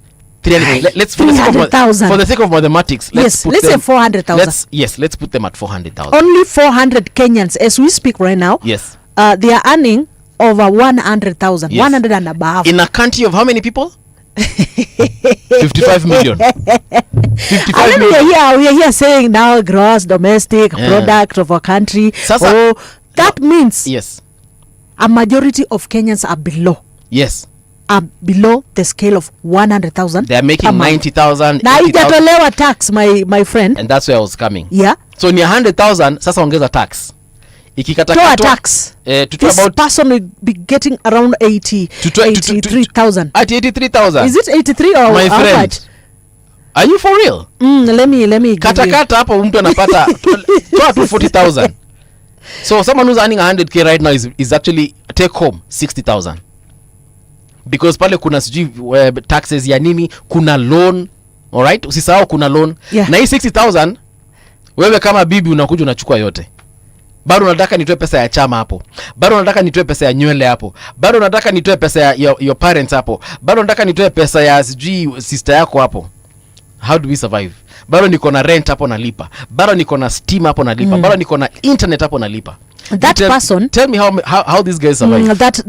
That person mwenye analipo 100,000. Yes. Nimekutafutia hapa calculation. Anapata net ya 71,617. All right. So for the sake of mathematics, put it at 72. Yes, put it at 72. And what I'm seeing here, pay as you earn. Yep. Of course, we'll be parting with around almost 20,000. Right. Yeah. And then there's NSSF. You'll be parting with almost 4,000 or something. There's the shift. You'll be parting with almost 3,000. Right. Then there is the housing levy of 1,500. So total deductions, it's almost 29,000. Aya, hapo bado toa tithe. Uende upatie Pastor Nganga. Well, and you know, tithe is based on the gross. Yes. It is not even on the net. Yes. Tithe is based on the gross. So utoe hapo pesa ya Pastor Nganga. It is direct. It is 10,000. So Yes. this person is literally taking home only 61,000. Let's say 60,000. Uh-huh. Oh my God. 60,000. I want us to do a quick mathematics. Yes. How much money do you think this person pays in rent? How much? Sasa unajua kwa sababu analipwa 100,000, this person kuna vile amejiweka kwa class fulani. Huyu mtu haangalia 100,000. Huyu mtu anaangalia 71. Okay, let's say anaangalia 71,000. Hata hii tithe najua they don't pay. Yes. They won't pay. Yes. With 71,000 they won't pay. That was on a light note. Let's say the 70,000. Uh-huh. This person is living in a house of around 15,000. 15,000. Yeah? Imebaki how much? 45. Amebaki hapo. Amebaki na 55. 55, eh? Yes. 55,000. Yes. Aya, out of 55k, hapo tutoe internet. Yeah. Toa internet ya 2,500. Internet 2,500. Yes, because nowadays we need internet. You can't watch TV without internet now. Toa gas. Aya, toa gas. Gas unajua inaisha monthly. You don't buy gas monthly. What are you guys eating? All right, tutoe gas ile ndogo. I think gas ndogo ni how much? Me the last time Let's say 1,500. 1,500, eh? Yes. Imebaki how much hapo? Tunapiga tu hesabu. Hawajafanya shopping. Commuting. Yeah. Forget shopping kwanza. Yes. Commuting to work every single day. How much money is that person making? In terms of let's commuting? say this person is 100 has to be? Yes. 100 journey. Yes. So you need 200 multiplied by 20 days because weekends are ending, sindio? Okay. Multiply by that's 200 4,000. That is 4,000. 4,000. Yes. To 4,000. Yeah. Yes. Aya. Na lunch. Chakula. Lunch kuna every mama day. analeta chakula pale kazini. So that is 100 shillings. 100, eh? So another 4,000. Yes. For 20 days. For 20 days that is 2,000. Yes. Yes. No, umesema how much? 100. 100, yes. Okay, yes, you're right. 2,000 bob. Yes. What else are we putting there? This person could be anaweza kuwa kuna watoto kama wawili wako shule. Yes. So they are paying school fees. Yes. But he's not paying school fees monthly. He's paying per term. But now, okay, it is per term. It is 3 months, and assuming every child pays 15,000 per term. Okay.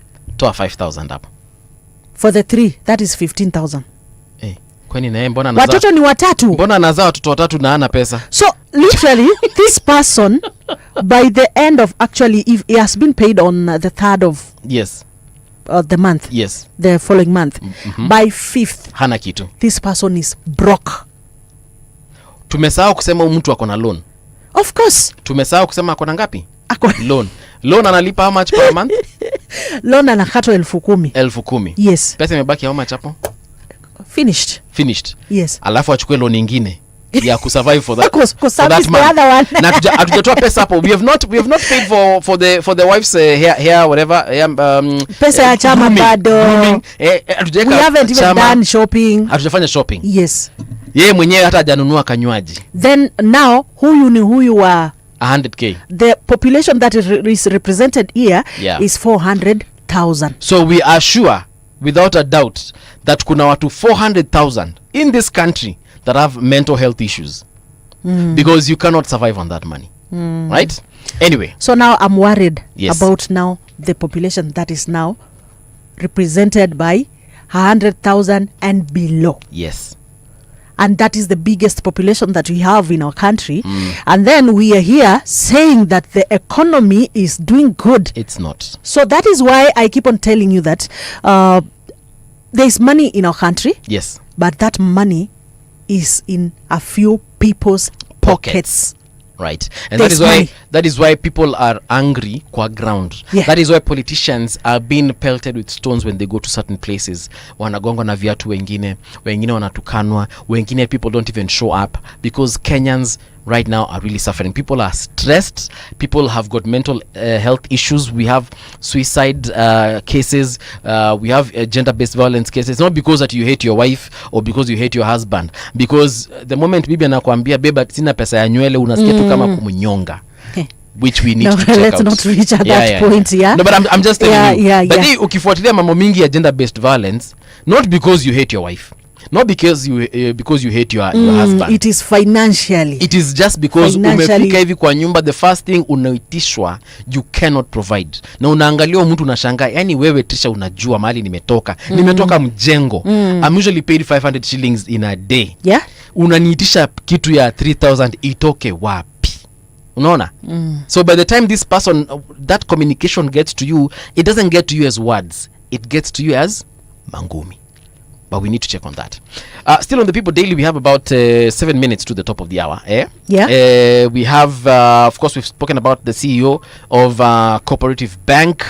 Now we are looking at Kindiki App's campaign toward the Kamba to join Ruto's camp ahead of 2027. Sijui kama Wakamba watamsikiza. I am not going to speak for my brothers and sisters from, the Lanja Eastern area. But I want to, when you are coming to Kitui, for example, where I come from, tafadhali kunja na sera ambazo zitatusaidia. Sisi hatuna shinda kusupport mtu, but ikwe ni mtu ambaye atatusaidia na atasaidia country mzima. Si kwetu tunone. Unajua mimi nimeona on a personal level nataka the entire country none pia. The entire community there. Yeah, so Kindiki definitely wants to woo the Kamba vote on behalf of the president. I wish him all the best. That story is on page 5. Yeah, sorry. Do you think the Kamba community is gonna get into the box? To be honest, I don't know. I honestly don't know. But Ukambani lazima ongea na Kalonzo. Sasa Kalonzo akiingia box ninge tu. Okay. Si ndivyo tu. Okay. Sasa tutafanya nini? Yeah, but no, I think we need to get away from tribal politics. Yes. To be honest. Let's not woo the Kamba vote, and then of course it's important. It's like we are assuming Wakamba ni mafala. Wakamba si mafala. Like I'm also looking at what the former deputy president Rigathi Gachagua, when he went to Mombasa. See, you had him call them cousins. Yes. Hi cousins. Yes, na wakajibu. Hi cousins. But Kenyans, I just hope these cousins have got brains. Yeah? Mtu asikuje tu kwenyu aseme Wameru tutawafanyia hivi, Wakamba tutawafanyia hivi, Wamasai tutawafanyia hivi. And then, thinking, and you see that's the problem. Yeah. I just hope they do not think that you can just come and talk to the Kamba people as a community. Talk to Kenyans. And this also goes to the leaders. If you're in government right now, I don't think that you need to you should be exchanging. It's not a favor that you're doing to these people so that they can give you votes. Right.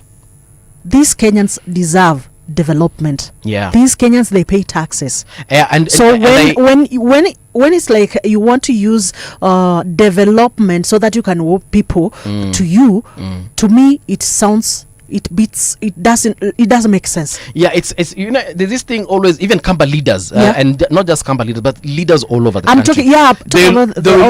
They will always say, you need, us as this community, we need to be in government.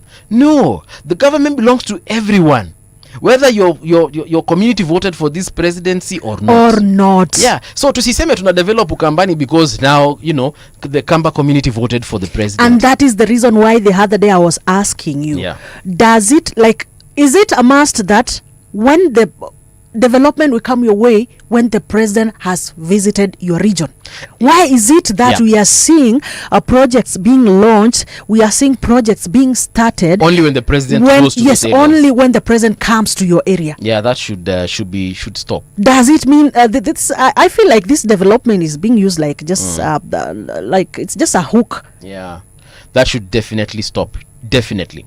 Kemri faces shutdown with no cash for medical research. All right, so funding crisis could trigger mass layoffs, with Treasury earmarking only 2.7 billion for salaries and recurrent expenditure. Where are our priorities? Kemri is in the forefront of researching things like medical trypanosomiasis, issues, malaria, HIV and AIDS, even COVID-19. Just talk of medical research. Yes. All these sicknesses, Kemri in the entire Africa, I'm telling you this because my dad used to work for Kemri a while back.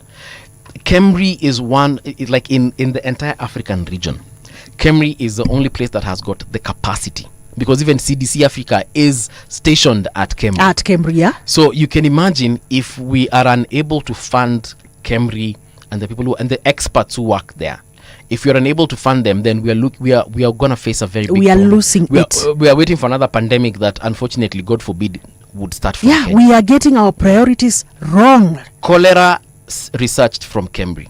Actually, a lot of these very big diseases that affect human beings, most of them, majority of them, are being researched at KEMRI. So these are stories that we shouldn't be reading in the newspaper. Okay, what informed that non-funding of that agency? Again, there's a cash crunch in the entire country as far as government funding is concerned. Even this particular budget, the 4.2 trillion budget, they're unable to fund the entire 4.2. I think they said they can only, in terms of tax collection, they are able to collect about 2 trillion or something of the sort. Then a majority of that money has to be borrowed. That's normal. Yeah. Of course, you cannot stay without debt. It is normal. Yeah. So wanaangalia mahali pesa zinaweza toka nje nini and na mahali pia wanaweza nyonga kidogo. You know, like in your own house, you can say, hey, this week ama this month sausage sawini. Story ya kukula siagi kwa mkate sahau. So now this is exactly what they're doing. But you know, what I know about humanity, basically, there are 3 key things, and that is what we learned even in our primary schools, through secondary school, about the basic needs of a human being. And when we talk of that, we cannot afford kunyima budget something that touches on the health of Kenyans. I agree with you. Yeah, we are talking of shelter, we are talking of health, we are talking of education. Yes. We need these things. These things are a matter of priority. So I do not understand what informed the government of not being able to fund such organization that is so critical, especially in matters health in our country. Right. So this conversation definitely continues after the news. Don't go too far. Let us know again, like I asked you earlier on, if you're just tuning in for the first time, this is Radio Generation Kenya. My name is Mungala Mbuvi. I'm seated across Trisha Wayua. We will be back looking at some of your feedback, giving you some traffic updates, and of course letting you know what's happening in the country. It's 9 o'clock.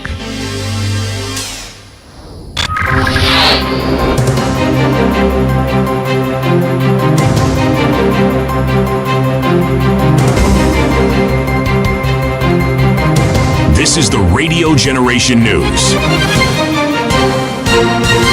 Good morning, I'm Samuel Otieno. An unknown number of people have been buried alive at the Kambikaraya gold mine in West Pokot County. A rescue operation was underway on Sunday evening. So far, 1 death has been confirmed with several others still missing. The incident comes just a week after 6 people were killed in a similar gold mine collapse in Takwel, West Pokot. It raised concern over the surge in illegal commercial mining activities in the region. The former Chief Justice David Maraga is set to make a public statement today regarding the recent extrajudicial killings in the country. The announcement comes in the wake of the murder of Albert Ojwang, who died in police custody. The ex-CJ will also be making a notice of planned action to the police over what he describes as a recent trend of extrajudicial killings in Kenya, particularly the brutal murder of Ojwang. Maraga is expected to address the press at 10 in the morning outside Vigilance House in Nairobi. This comes as Ojwang's family continues to demand justice over the killing. Here's Ojwang's father, Meshak. Mashtaka ni yapi dhidi ya kijana wangu? Na mlalamishi ni yupi? Kinachosababisha kijana wangu kutolewa nyumbani mpaka Nairobi. Makosa gani yana uzito wa kiasi gani ya kuwezesha mtu wangu kutolewa nyumbani, kuletwa, hatimaye kuuawa?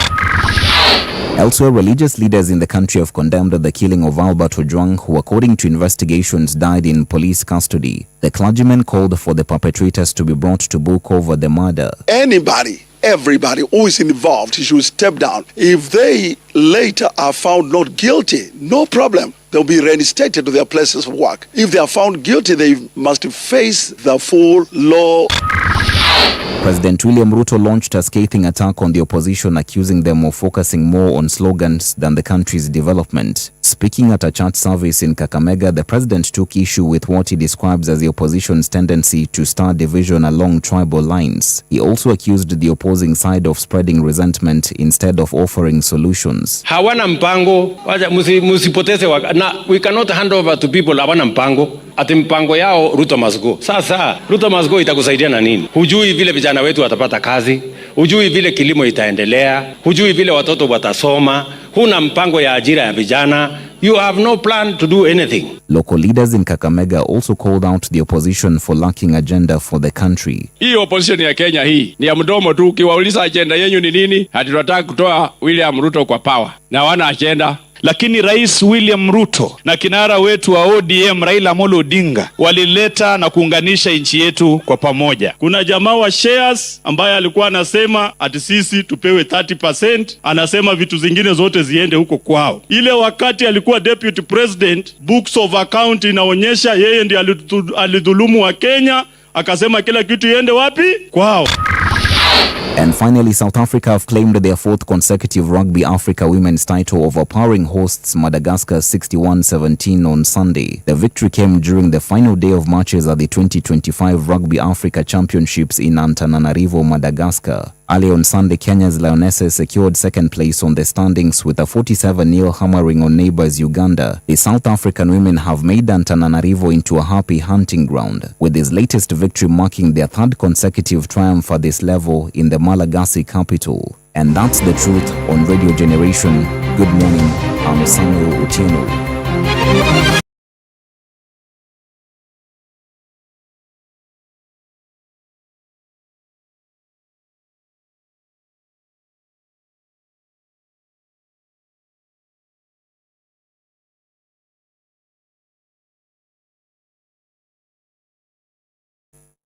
Radio Generation, the sound is fine. Pump it up, turn it high all the time. Let the music move you, let's sway. Radio G's got your jam all day. Radio Generation, the home of urban soul.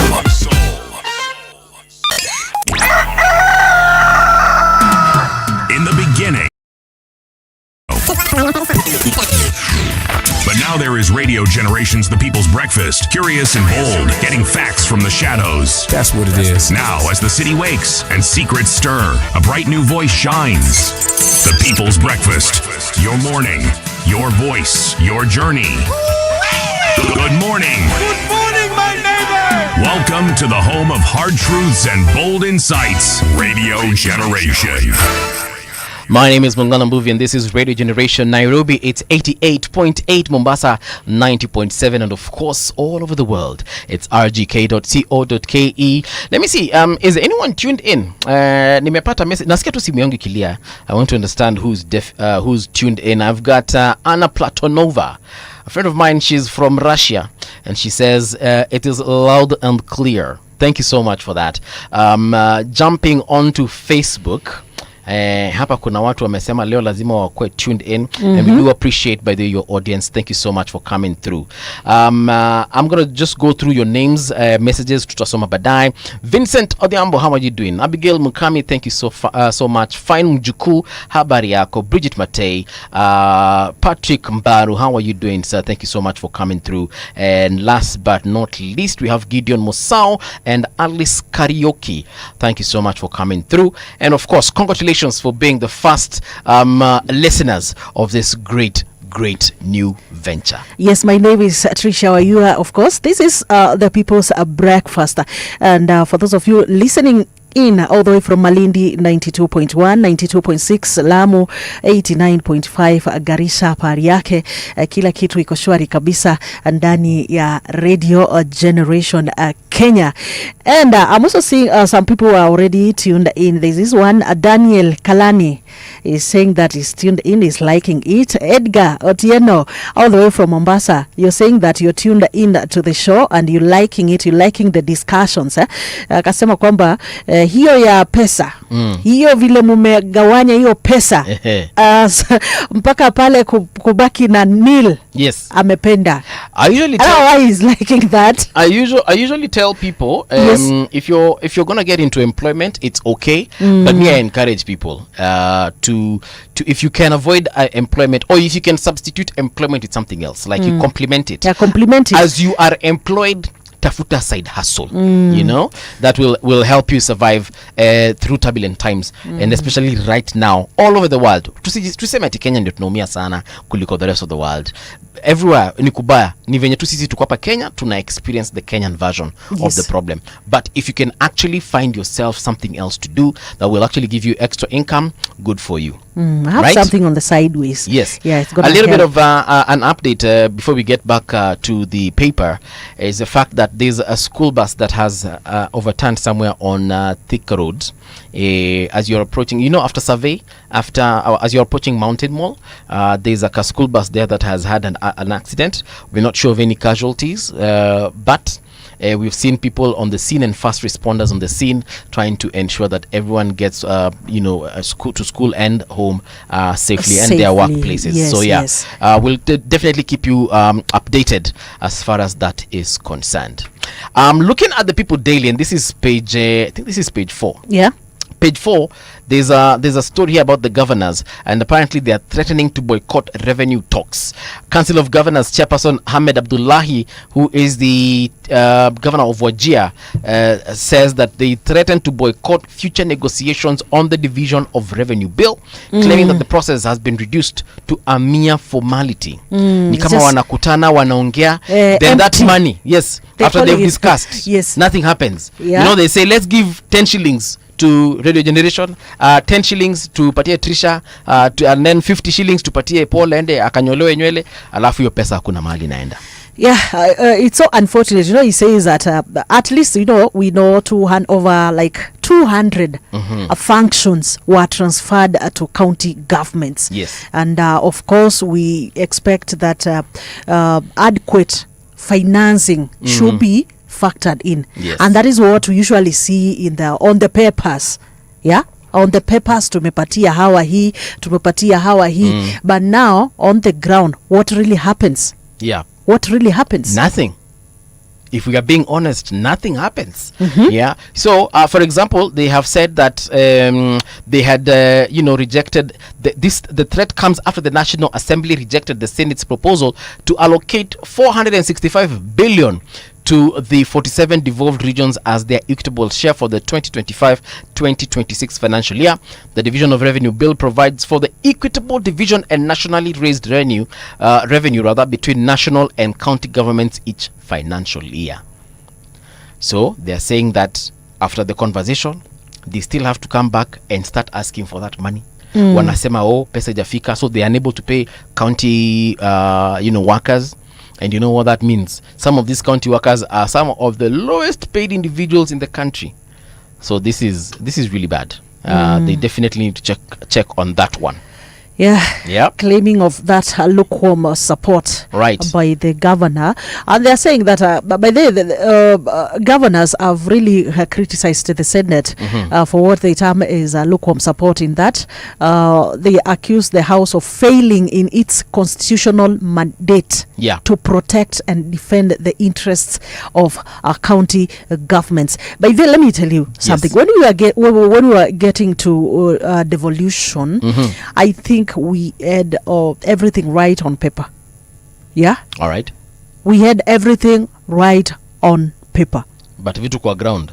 But then now, we were looking at we were looking at Kenya reaching to that point whereby every county is well financed in terms of making developments for the county, and actually this is what was supposed to fill in that gap between these other counties that are well developed and some other counties are just doing poorly. Right.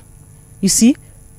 But then, and also getting this service, the government services, closer to mwananchi. Yeah. You see, closer to mwananchi, because some of these things, you know, the bureaucracy of the government, kabla tufike wapi, sijui nini, unapata kwamba services are not getting to. Yes. But now at county levels, we believe that the governors are closer to the mwananchi. We believe that the MCS are closer to mwananchi than the national government would. And it is easier. Yes, and it is easier now for the government to reach that mwananchi through the county. But then now when we've reached a point whereby this thing is just only on paper. Right.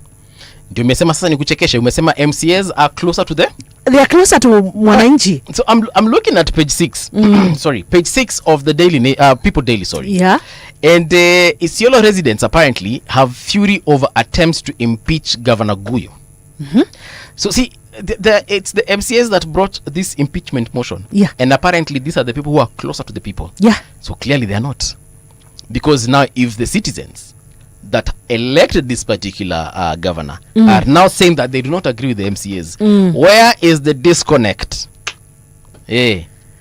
No, well, I'm saying ideally the MCA is closer to mwananchi. Right. And yes, that is what devolution had in mind. Right. Yeah, that you are close to mwananchi. But then now once these people are elected in these positions, right, most of the time actually hata unasikia kwamba MCA alihama, he used to stay there. Nowadays hata akuji hapa. Jana nimepatana na jamaa bodaboda where I live. Yeah. Na nikamuuliza, "Hey, barabara ni mbaya. Kwani MC yako wapi?" You know what that bodaboda guy told me? Yeah. Hata MC aliyamanga huko. MC aliyama huko akaenda kabisa. And I was like, so before the election, ama when he was campaigning, obviously alikuwa na sisi. And this is the reason why we elect someone who is with us, is so that they can understand our problems. Yes. Sasa yeye alitoroka mashida na akatuachia shida na akaenda. Barabara yetu ni mbaya. That is why I'm saying such kind of leaders, you Kenyans, mnawaona. You Kenyans mnawaona. How are you able to tell that this leader, for example, after we elect him, he's going to be useless? How are you, if today Trisha you came, unaona venye umevaa smart hivi? Yes. Uniambie Mbuvi nipatie hii kazi ya kukua MCA. Yeah. And I assure you, because that's what they tell us. Yes, of course. I assure you this road itanyooka. Hii story ya maji nini, we shall sort it. But let me tell you something. Security lights nini tutasort. Now if Trisha I elect you, then after that you disappear. I mean surely what the most I can do is just recall you as my MCA and we impeach you. One thing that is clear, yes, is that we have seen most of these leaders, they are most of them, they don't go for one term. Right. One term. They do not go for one term. Most of them leader atakuwa elected during their first term. Yes. Mtu alitoka kahama akaenda, and then towards elections, like right now we are towards elections, right? Right. Towards elections that guy comes back. You know, you people, I told you I have you at heart. Yeah. Everything I'm going to sort. Then you're there, umepewa 500 shillings as a Kenyan, patia jamaa kura, unakula na unampa kura tena. I think Kenyans just need to want more. We are not hungry for more. We don't yearn for amazing. You know me, I've been outside this country. I've been to the US. I've been to the UK. I've been to Amsterdam. But do I say? And here's the thing that I've noticed in all these countries. The development. Ukienda huko hivyo utarudi huko Kenya uanze kuchukia your leaders. If you go to a place even just like South Africa, forget even at sijui Amsterdam, just go to South Africa, uone venye vitu zinakaa tu fiti. You know, you come back to Kenya and you start looking at your leaders as just people, unaanza kuangalia kama mashetani, for lack of a better word. Yeah.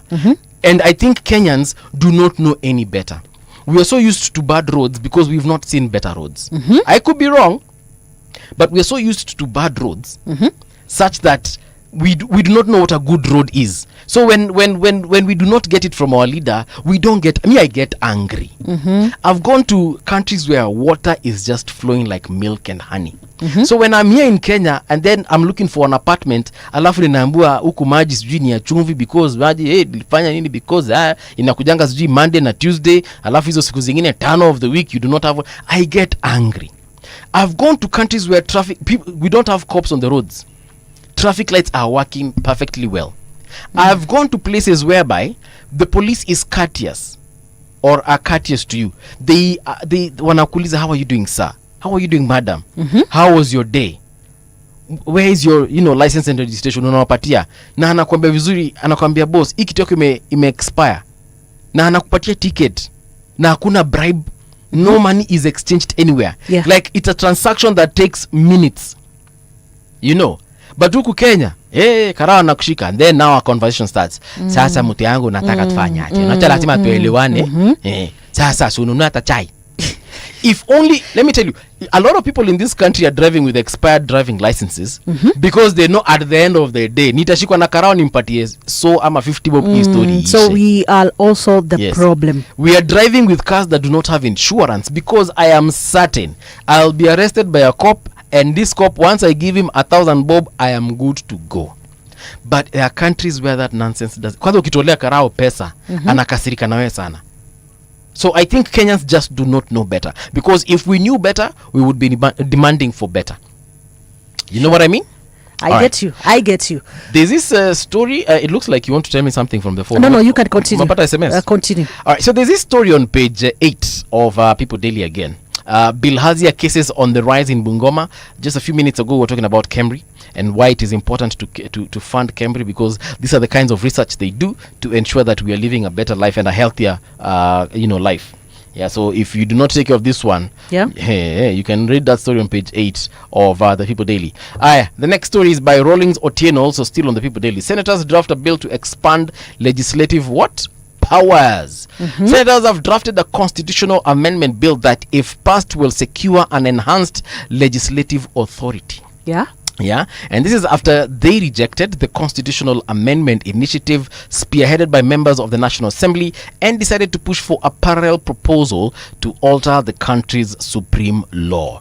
The proposed bill seeks to grant senators a formal role in the national budget, in the national budget making process, including approving the national government's budget. What do you take out of that? Your senators now want more powers to make choices as far as the budget is concerned. Me, I'm just thinking this is a problem waiting to happen. Yeah.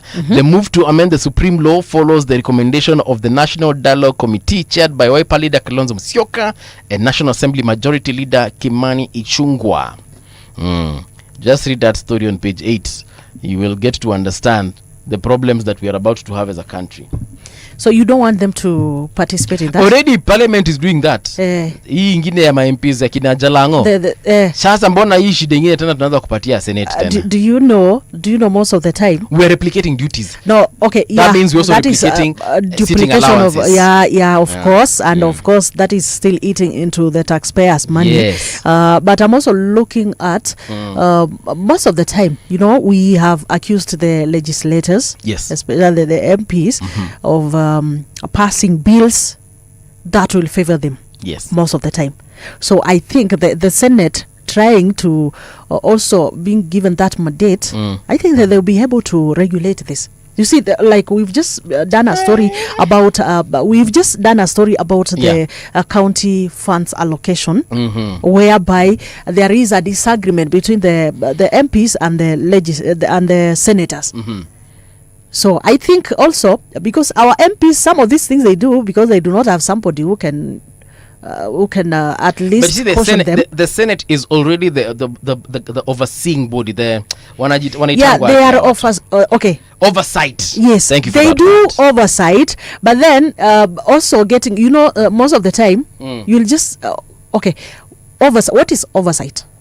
Oversight is overseeing. It is supervision, where we check you and we ask questions where we feel you will ask questions. Yes. After it has happened, because right? we see leaders all the time, even the IG. Si walito juzi kwa police kwa Senate kuulizwa maswali. But that was part of Senate doing its oversight role. Very good. All right. Yeah. So why do they want more powers again to start now determining? What I'm saying is, most of the time there is oversight role. That oversight role they do after something has happened. Right? You've talked of the police questioning about the CS. Yes. Now there is the issue of now the budgets. Sometimes it could be just too late for you will ask questions and things have already been done. That is why they need to be done correctly from the onset, so that now we don't need to start replicating. And that is why they want also to get in there. Mimi ninakwambia watu wanataka tu kukula dosi. Wabunge pia wakiingia kule bunge, I'm telling you they can just pass weird stuff. I think there's a better way of dealing with this issue. There's already a body that does that. they just need to tighten that particular responsibility. Okay. Yes. They just need to tighten it. All right. So there's a story here, still on the People Daily. Recent tragic events show death of constitutionalism. We've been seeing a lot of police brutality. We've been seeing a lot of roadside declaration by the executive. We've been seeing a lot of appointments here and there. We have even the issues to do with IEBC. The reason why they've been brought up is because indeed there's a problem with constitutionalism, and the way we envisioned the constitution is not how we are currently doing that thing. And you've actually said something. You were saying that when we started off after the promulgation of the new constitution 2010, Yeah. on paper ilikuwa inakaa vizuri, but in terms of us executing it, kidogo kuna shida. So something needs to be checked, definitely. We have for a sure. problem. Yeah, we do there. have a big problem. And do you know something that you need to note is that Kenya has the best constitution, by the way. Yes. Do you know that? Even these other countries around here, Yes. they really copy from what we are doing. Yeah, some of them haven't had a new constitution since wanatumia ile ukoloni. Yes. Wana change So vitu mbili tatu hapa far, pale. and especially in East Africa, in Africa, Kenyans have one of the best constitution. The problem is, Right. doing the constitution. We have it. We are massacring the constitution. Yes, we have it, but we cannot do it. Still on the same page, this is page 11 on the People Daily. Civic anger productive only if it turns into voting. And I like this particular piece by Dr. Hansen Owala. If only hii kelele tunapiga kwa streets, I just hope come August 2027 we go to the ballot and it just translates to voting, because hapa tutatoka kwa barabara, tutaenda tutandikwe viboko na makarao, tushutiwe na makarao, tumwagiliwe maji huko na makarao. But on voting day, are the same people going to come out and put their voices heard on the ballot?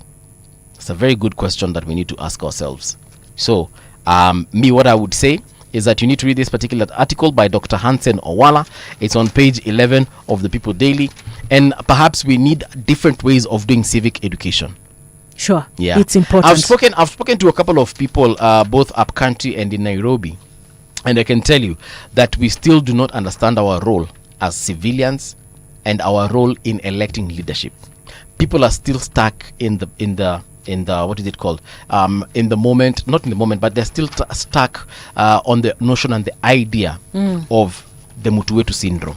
Yeah. I think that is something that I don't know who taught us that thing. Voting on it needs to be unscrewed from our minds. Yeah, we need to unlearn that nonsense and learn something new. But you know something, there's one legislator, I won't quote his name here, was saying someday that when you vote for your people, it definitely comes with goodies. That is what he was saying, that when you're voting for your person, of course, development, that share of the country's cake goes with who is where. Yeah. Who is where? I mean, so if it is your person who is in that position, yes, they believe they are able to perform. They are able to receive a bigger share of that cake compared to others who do not have somebody in that position like them.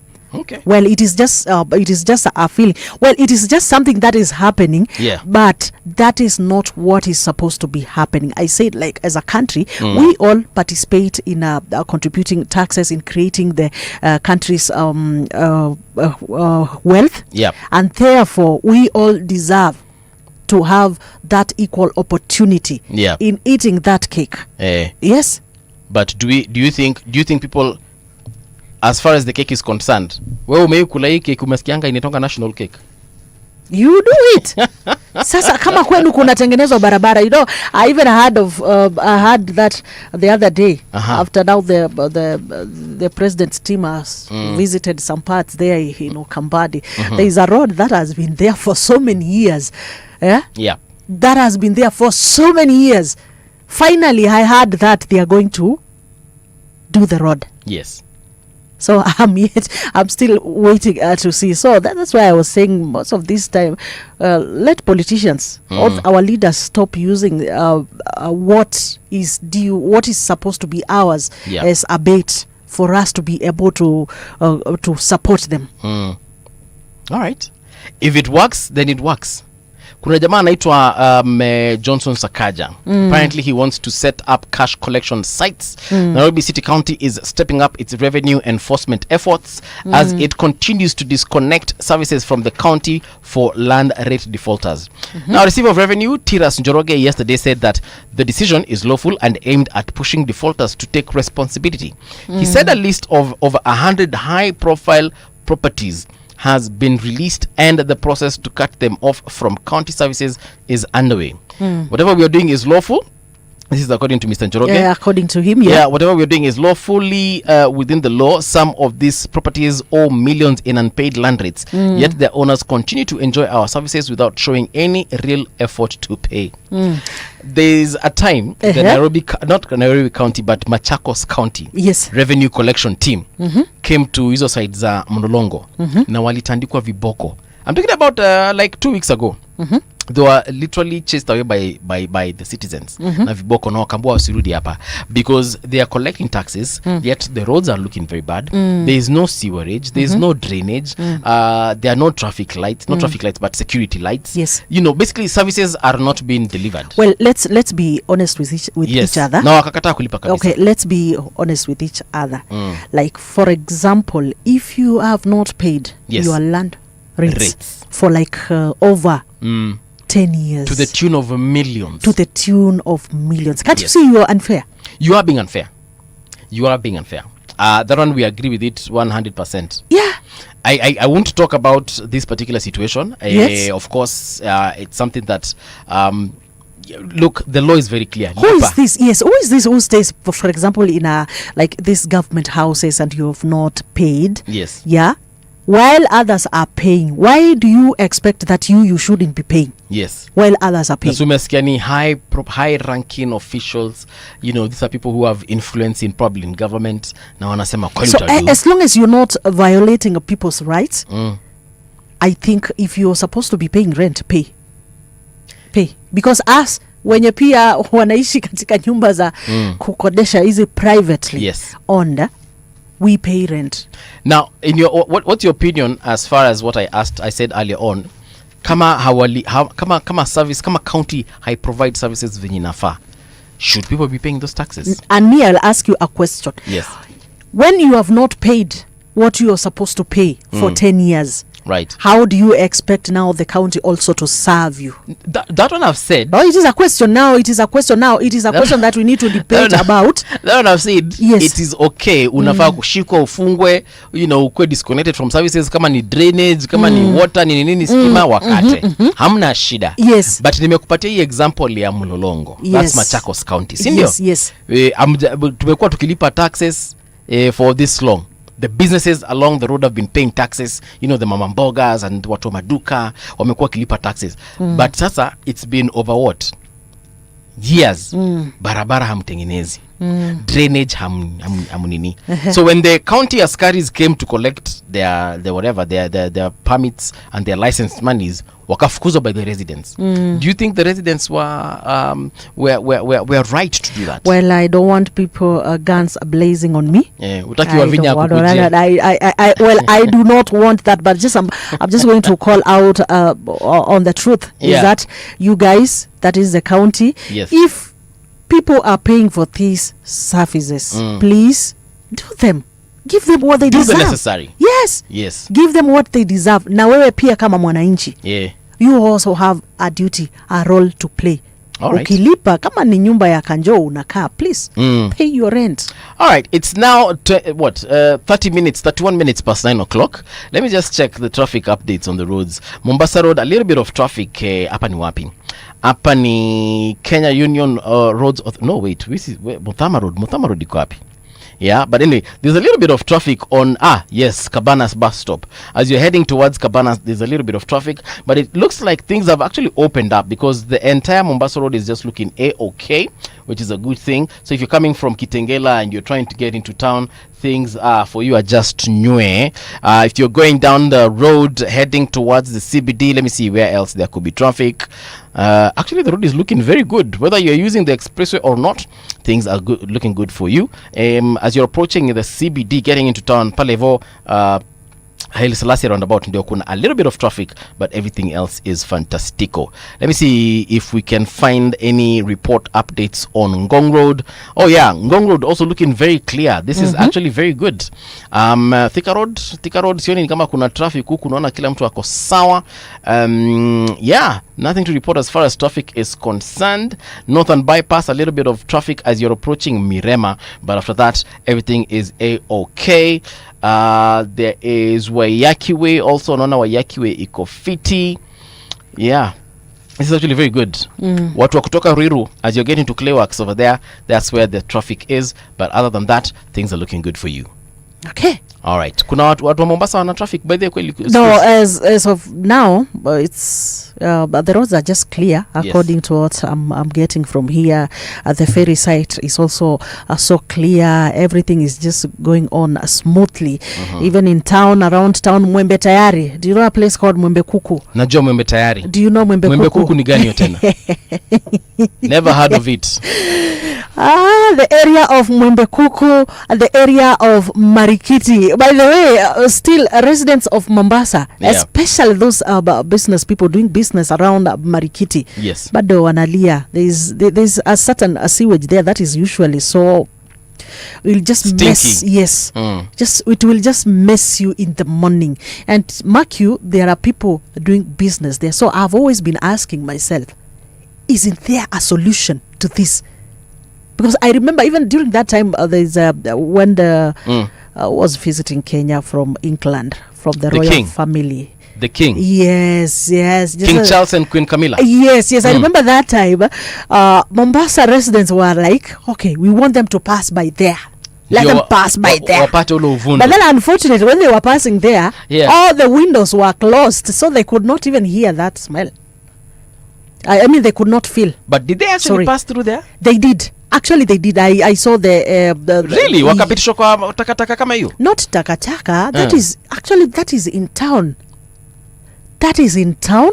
It is that route all the way from lights to Posta to joints to the ferry crossing channel. Right. Yeah, it is a main road. Nilidhani mgeni akija, that's when now you show them the good places. No, Kenyans were like, we want them to pass by there. Yeah. We want them to have a feel of what our leaders of what our leaders are really doing to us. And I'm just hoping that they will one day look for a solution, because that thing has just been there for a very long period of time. The funny thing is, I think I've realized our Kenyan leaders, they just don't feel anything. And the governor, by the way, passes there every day. Every day. Yes. Going to work. Going back home. The governor passes there every day.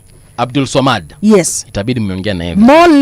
Most of the leaders because they must pass through that route. So I do not know. Yeah. So actually, this was just somebody who was complaining about that place, saying still, Tricia, you've gone to Nairobi, but this place just the same. Kidogo tricky. Yeah. Right.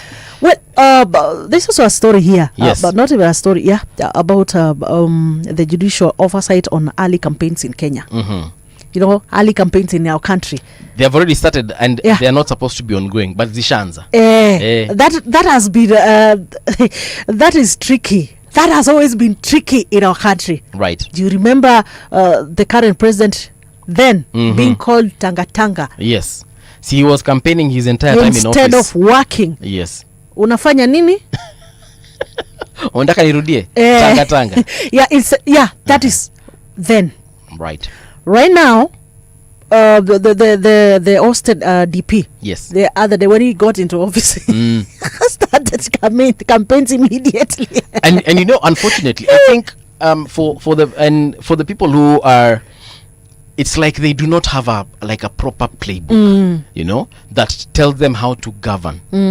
I feel like they always do things helter-skelter.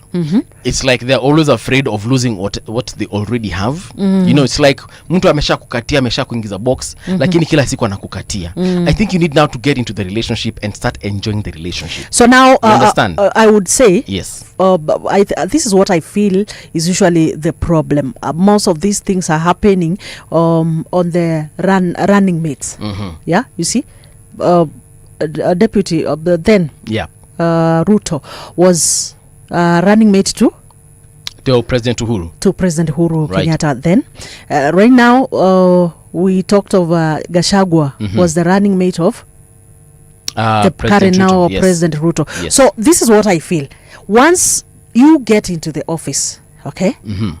Once you get into the office, people now realize that it's like Yeah. the agreement that we had is not going to work. So now I must now start. No, that is what I feel. Yes. I must now start working for my next. Yes. And that is what we have seen, by the way. You see, and you will agree with me or disagree with me on this one. When Rigathi got into office with President Ruto, Yes. I feel like either one of them started making demands that were untenable at the moment. All right, and this is what a lot of political pundits out there have said. You know, the analysts and so on and so forth. They have said that perhaps there were some kinds of expectations that were not met by either party. For instance, again, I'll use the analogy of a relationship. Yes.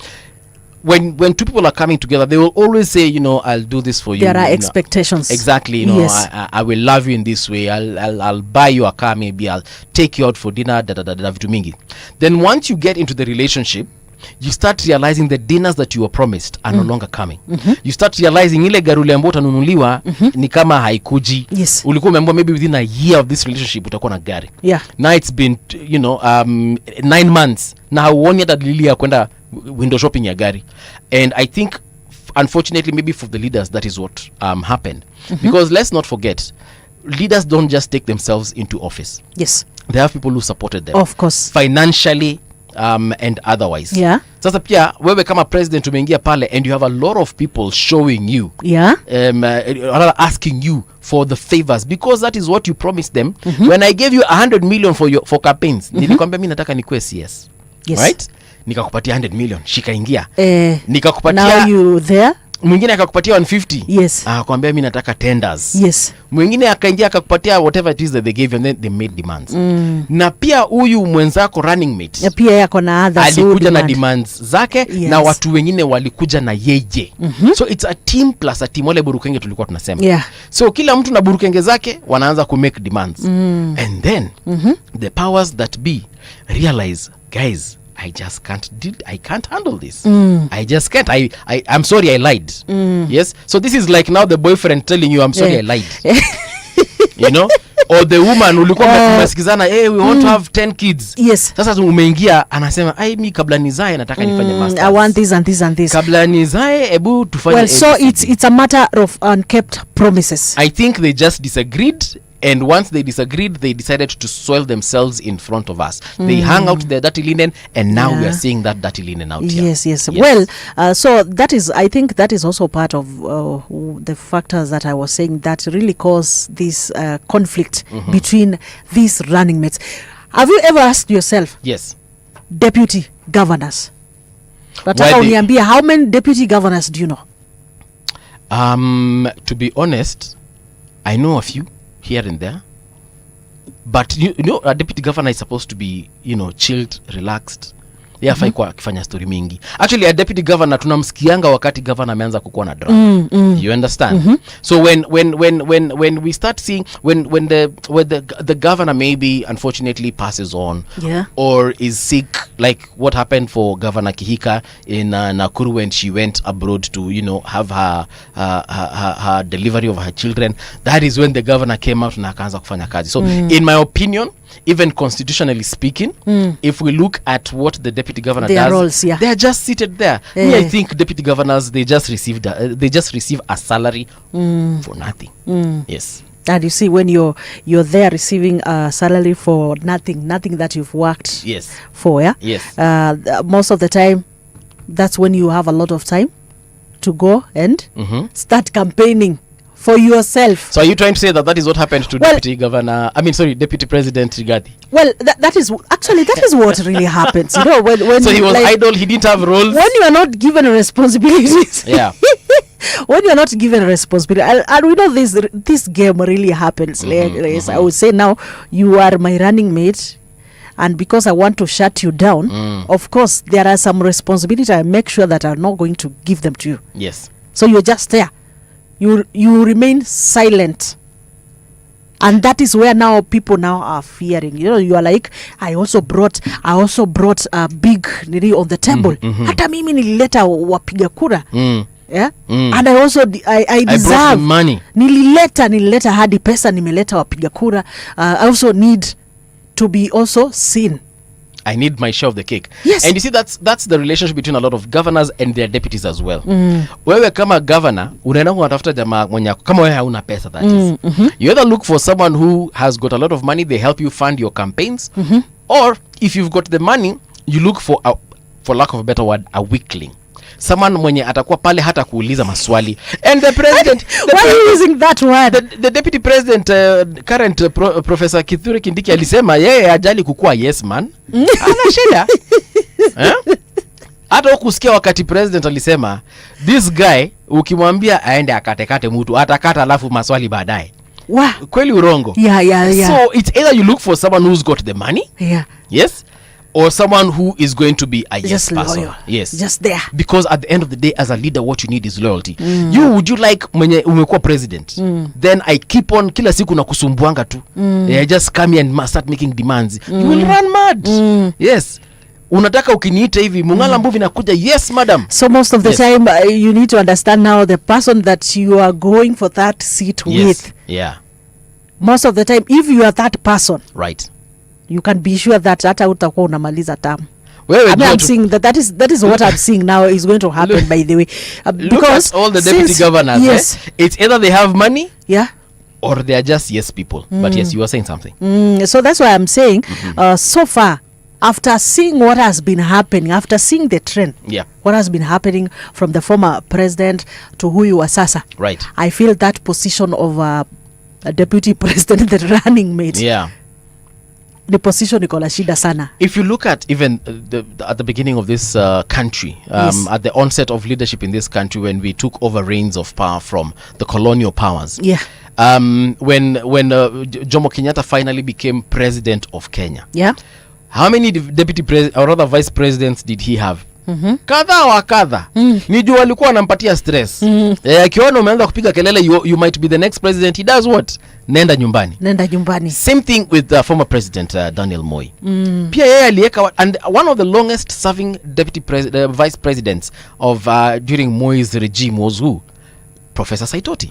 And it is because Professor Saitoti was a very chilled man. And even Daniel Toroitich, when he was the deputy president or vice president at his time, he was a very chilled person. He used to receive, I think there's a video doing rounds somewhere. There's a time he received a phone call from President Jomo Kenyatta. Na alisimama kideta kapiga salute akireceive your phone call. You see, that's the kind of loyalty any leader would want.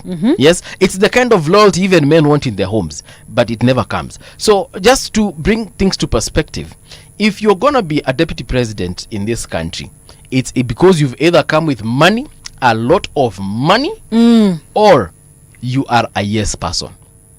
Yes. Na Kithure Kindiki, professor, current deputy president of Kenya, alisema he has no problem with being a yes man. Because he understands the role. But tunajua Rigathi alikuja na pesa, and that is why he was like, bro, you're not going to tell me to keep quiet. Apana. When I say I want things to happen, they must happen. And if they're not going to happen, we go our separate ways. And what happened? Didn't they go their separate ways? So, Wayua, what kind of deputy president would you be? A yes person, or are you rich?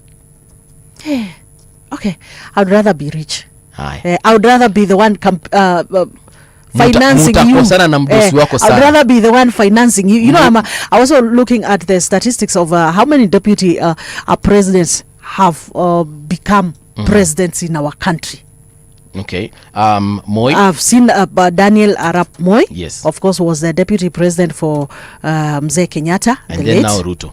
And then Mwai Kibaki also at one point in time was also a deputy president. But I'm looking at, like, you are the deputy president to and then this president, after. and then immediately after, for the first one we know what happened. Yeah. But now this one for the current president, William Ruto, is the one which was a shocker. Yeah. Huh? But why were people shocked?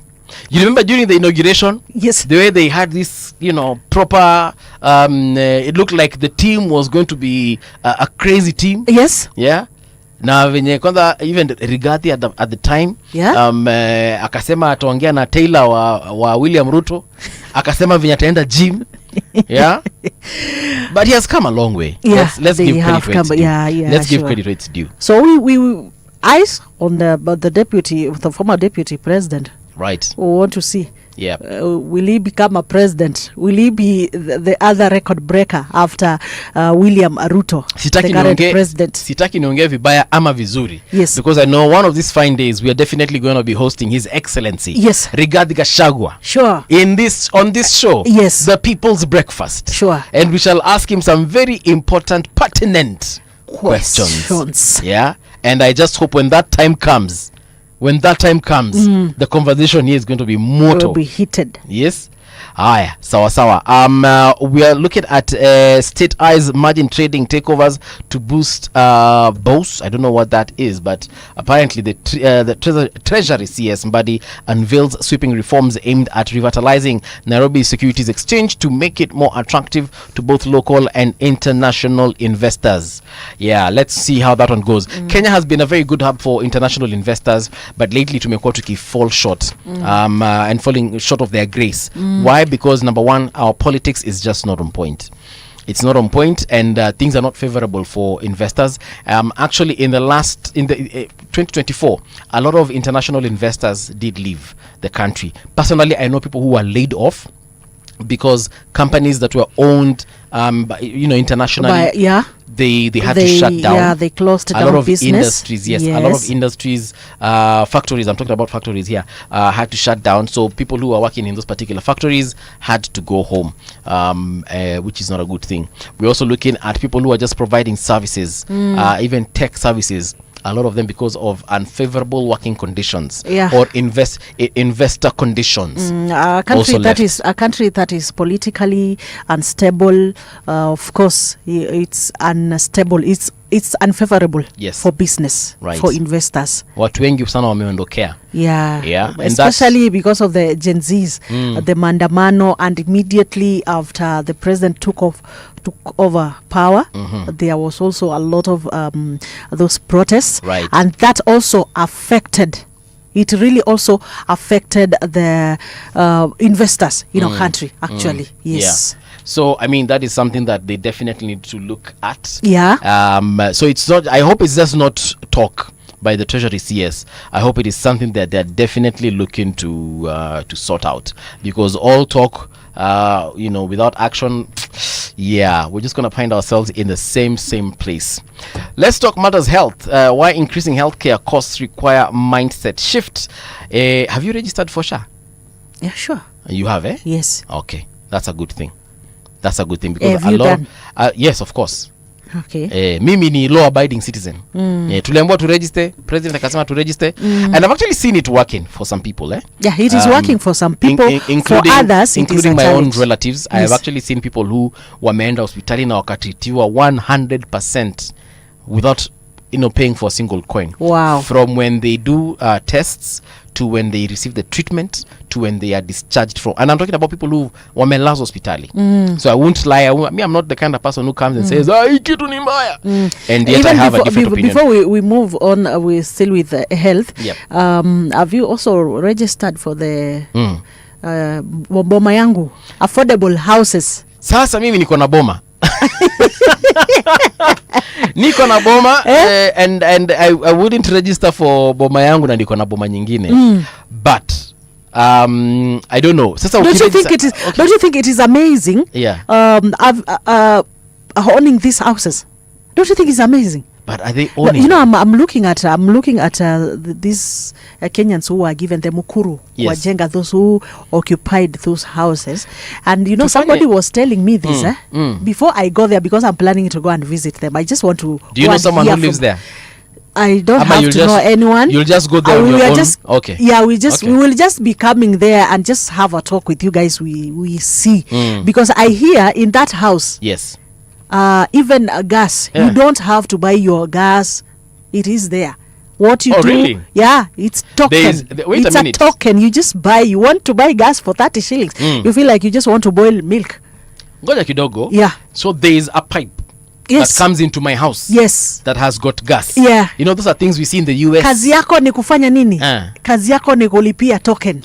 Hizo ni story tunaonanga huko Germany, US, you know, the advanced countries, eh? Well, the so-called first world countries. Yes. Ndio tunaonanga Well, I mambo kama hear haya. they're here. So Aya. can you imagine So- you're coming from, maybe you're coming from a Mabati house. Yes. You see? Yeah. Now you are in a house where there is an elevator. Yeah.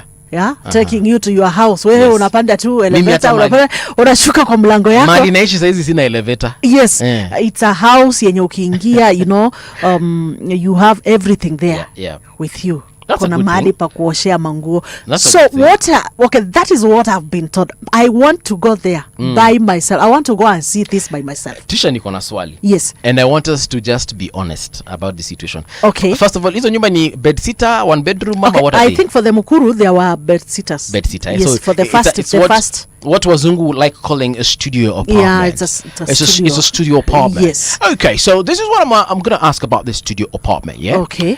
Nimeishi pale. Yeah. I've taken one of the units there. Yes. Am I there with my family or am I a single person? It is you who knows whether you, So I you have a decide. family or Okay. not. So It's you knows. let's add a person in the equation. Eh? Yes. This person, let's call them a wife. Yes. All right. Yeah. Here we are just talking about Paul Mungala Mbuvi And a wife. So we've added a wife. So it's now Mr. and Mrs. Mungala Mbuvi. Yes. Okay. Yeah. We are very comfortable in our bed sitter. Yes. Tunaweza hata eka kitanda hapo ni 6x6 inaweza tosha ama ni 4x6. Because mimi siwezi toshea kwa kitu chochote less than 5x6. 5x6. So tuseme 5x6. Ukitaka kukula room yote Eh. ikuwe ni kitanda. Aya. It's up to you. So it's a 4x6. Sorry, it's a 5x6 bed. Yes. Do I have is there enough space for a couch or couches? Well, that is why I'm telling you this, Mbuvi. Yeah. I think you have You- seen. you don't know yet. No. Listen, you have seen Yeah. what the government has been saying Yes. about these houses. Right. Kuna places, kuna one bedroom, kuna studios, Okay. kuna two bedrooms. Oh, so ni mimi kuna three kuchagua. bed- It is you. Kuna And mpaka 3 also bedroom. it is your pocket. Yes. Oh, sawa kama ni hivyo basi ni sawa, because I was thinking I've probably taken the single bed the bed sitter. Yeah. Because when I was applying for it I was a bachelor. You know, ndo nimemaliza tu shule hivi, maybe nimemaliza kakampo hivi. I've just gotten my first job where I'm getting some 30,000 shillings, yeah. And nasikia hizi nyumba unalipia for what is it, 20 years ama 30 years? Well, it doesn't matter, but me, when I look at it, Why are you saying it doesn't matter? It matters. it doesn't matter. Because let me tell you why it matters. You know why I'm saying that? Yeah, because let me tell you why it matters. Okay. So I've gotten this house. I'm paying for, let's even say I'm paying for it for 20 years. Yeah. Sawa. Na kila mwezi sijui tunalipa how much are they paying? I don't know whether it's 3,000 shillings 3,000, or how much. Haya. So now I've gotten a Mrs. Mbuvi. Si ndio? Yeah. Huyu Mrs. Mungala Mbuvi, after a while tuzaeka Mungala Mbuvi Junior. Yeah. Sasa hapo tutaishi aje? No, Kidogo, because me I'm a Christian. Well, I was when- instructed by God to fill and multiply. Multiply and fill the earth. Okay, so it is up to So- you when your family increases, even for those people who are living in their own privately owned houses, it is your duty. So what happens? When you want to, if you increase your family, it is also your duty to increase your, My house. yes. Na hii nyumba nimekuwa nikilipia for 10 years. Now what Unatoka. happens? Do I Sini yako bado utaweka hapo mtoto. You can also get your relative to stay there. bwana, hii kitu mtuambie vizuri bwana venye You can tunai. get your relative to stay there if you feel like you want to go to a bigger house. Yes. Bwana, hii kitu watuambie tu venye And tutaishi also huko this ndani. also calls for also a good planning, like when you want to have these houses, of course you need to sit down and and have a meeting with yourself. Don't You forget- want to know, like, I know in 2 years time I want to get married, so whatever I'm taking, is it And let's not forget enough for me? we are Africans, eh? Yes. In an African setting. Ninaweza taka kuongeza another Mrs. Mungala Mbuvi. It is up to you. So what happens there? You are not going to give us the burden of your But happiness. you- No, you're not going to give us the burden of your happiness. It is you. Go sort your Aside. happiness aside. Yes. Ama sasa niambie nao wife number 2 pia wewe na kuchukulia boma yangu. Yeah. Nimchukulie sasa hapo That's downstairs. what we want. That is Ama what ni- we- ama okay. nimchukulie juu yetu. That is what we want. Ndio nikitoka kazini nikiingia Eh. kwa hii nyumba ya kwanza mkipiga kele, anyway, story for another day. Yeah. I mean, I think what we need to what people need to understand about this whole housing boma yangu situation. Yeah. To be honest, I don't feel like this should be someone should be looking at it from a permanent perspective. Like, you're not here to stay forever and ever, amen. Yeah, maybe at one point you might need to exit that place, because if you're an ambitious person, utakaa kwa bedsitter for the rest of your life. Yeah. Okay. Unfortunately, kuna wenye wanaishi huko kwa bedsitter and they've been there for years, but I feel like you should always be ambitious. Hata kama unaishi kwa one bedroom, start thinking, and if it's a rental, start thinking of how maybe you can actually build your own place. Okay. And maybe through that we That's can all live important. better lives. I think it was what's the name of this lady, Caroline Motoko. Alisema usikue tu average na uzoea kukua tu average na uishi tu average. At one point, bana, be ambitious. It is okay to be average now, but do not be comfortable with average. Sure. Yes. Yeah, that's it. That's a good encouragement. Right. We are coming to almost the end of the show. We have about 2 minutes before we get into the news. A big shout out to every single person who's tuned in this particular morning. We obviously can't mention every single person, but it doesn't mean that hatujawa feel. It doesn't mean that hatujawa appreciate. If we were to appreciate every single person, I think tutalala hapa hivi. So akina Kev Challenge, is it Challenge or Kelenge? Kiangai. Thank you so much for coming through. Gushin MC Gush, asante sana. Joan Muthui, Sharon Mutheu, where is the other one? Daniel Omindo Okoth, ujamaa tulitoka naye huko Kisumu. Now he's a big wig in Nairobi. Thank you so much for tuning in. We also have where is the other one? Kidogo ni kama isimu yangu nitaki nisome hizi vitu zote. But yeah, thank you so much. I might not be able to read all of you, but I'll definitely be appreciating you as we exit the stage. I'm also seeing Mercy Wafula all the way from Eldoret. She said that she is tuned in.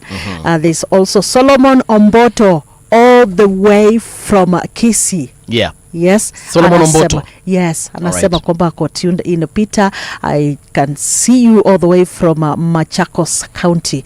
Yeah, you are representing Machakos County. Thank you so much for tuning in. Sami Mwaura all the way from Mombasa. Peter Kimwele all the way from Mombasa. Thank you guys for tuning in.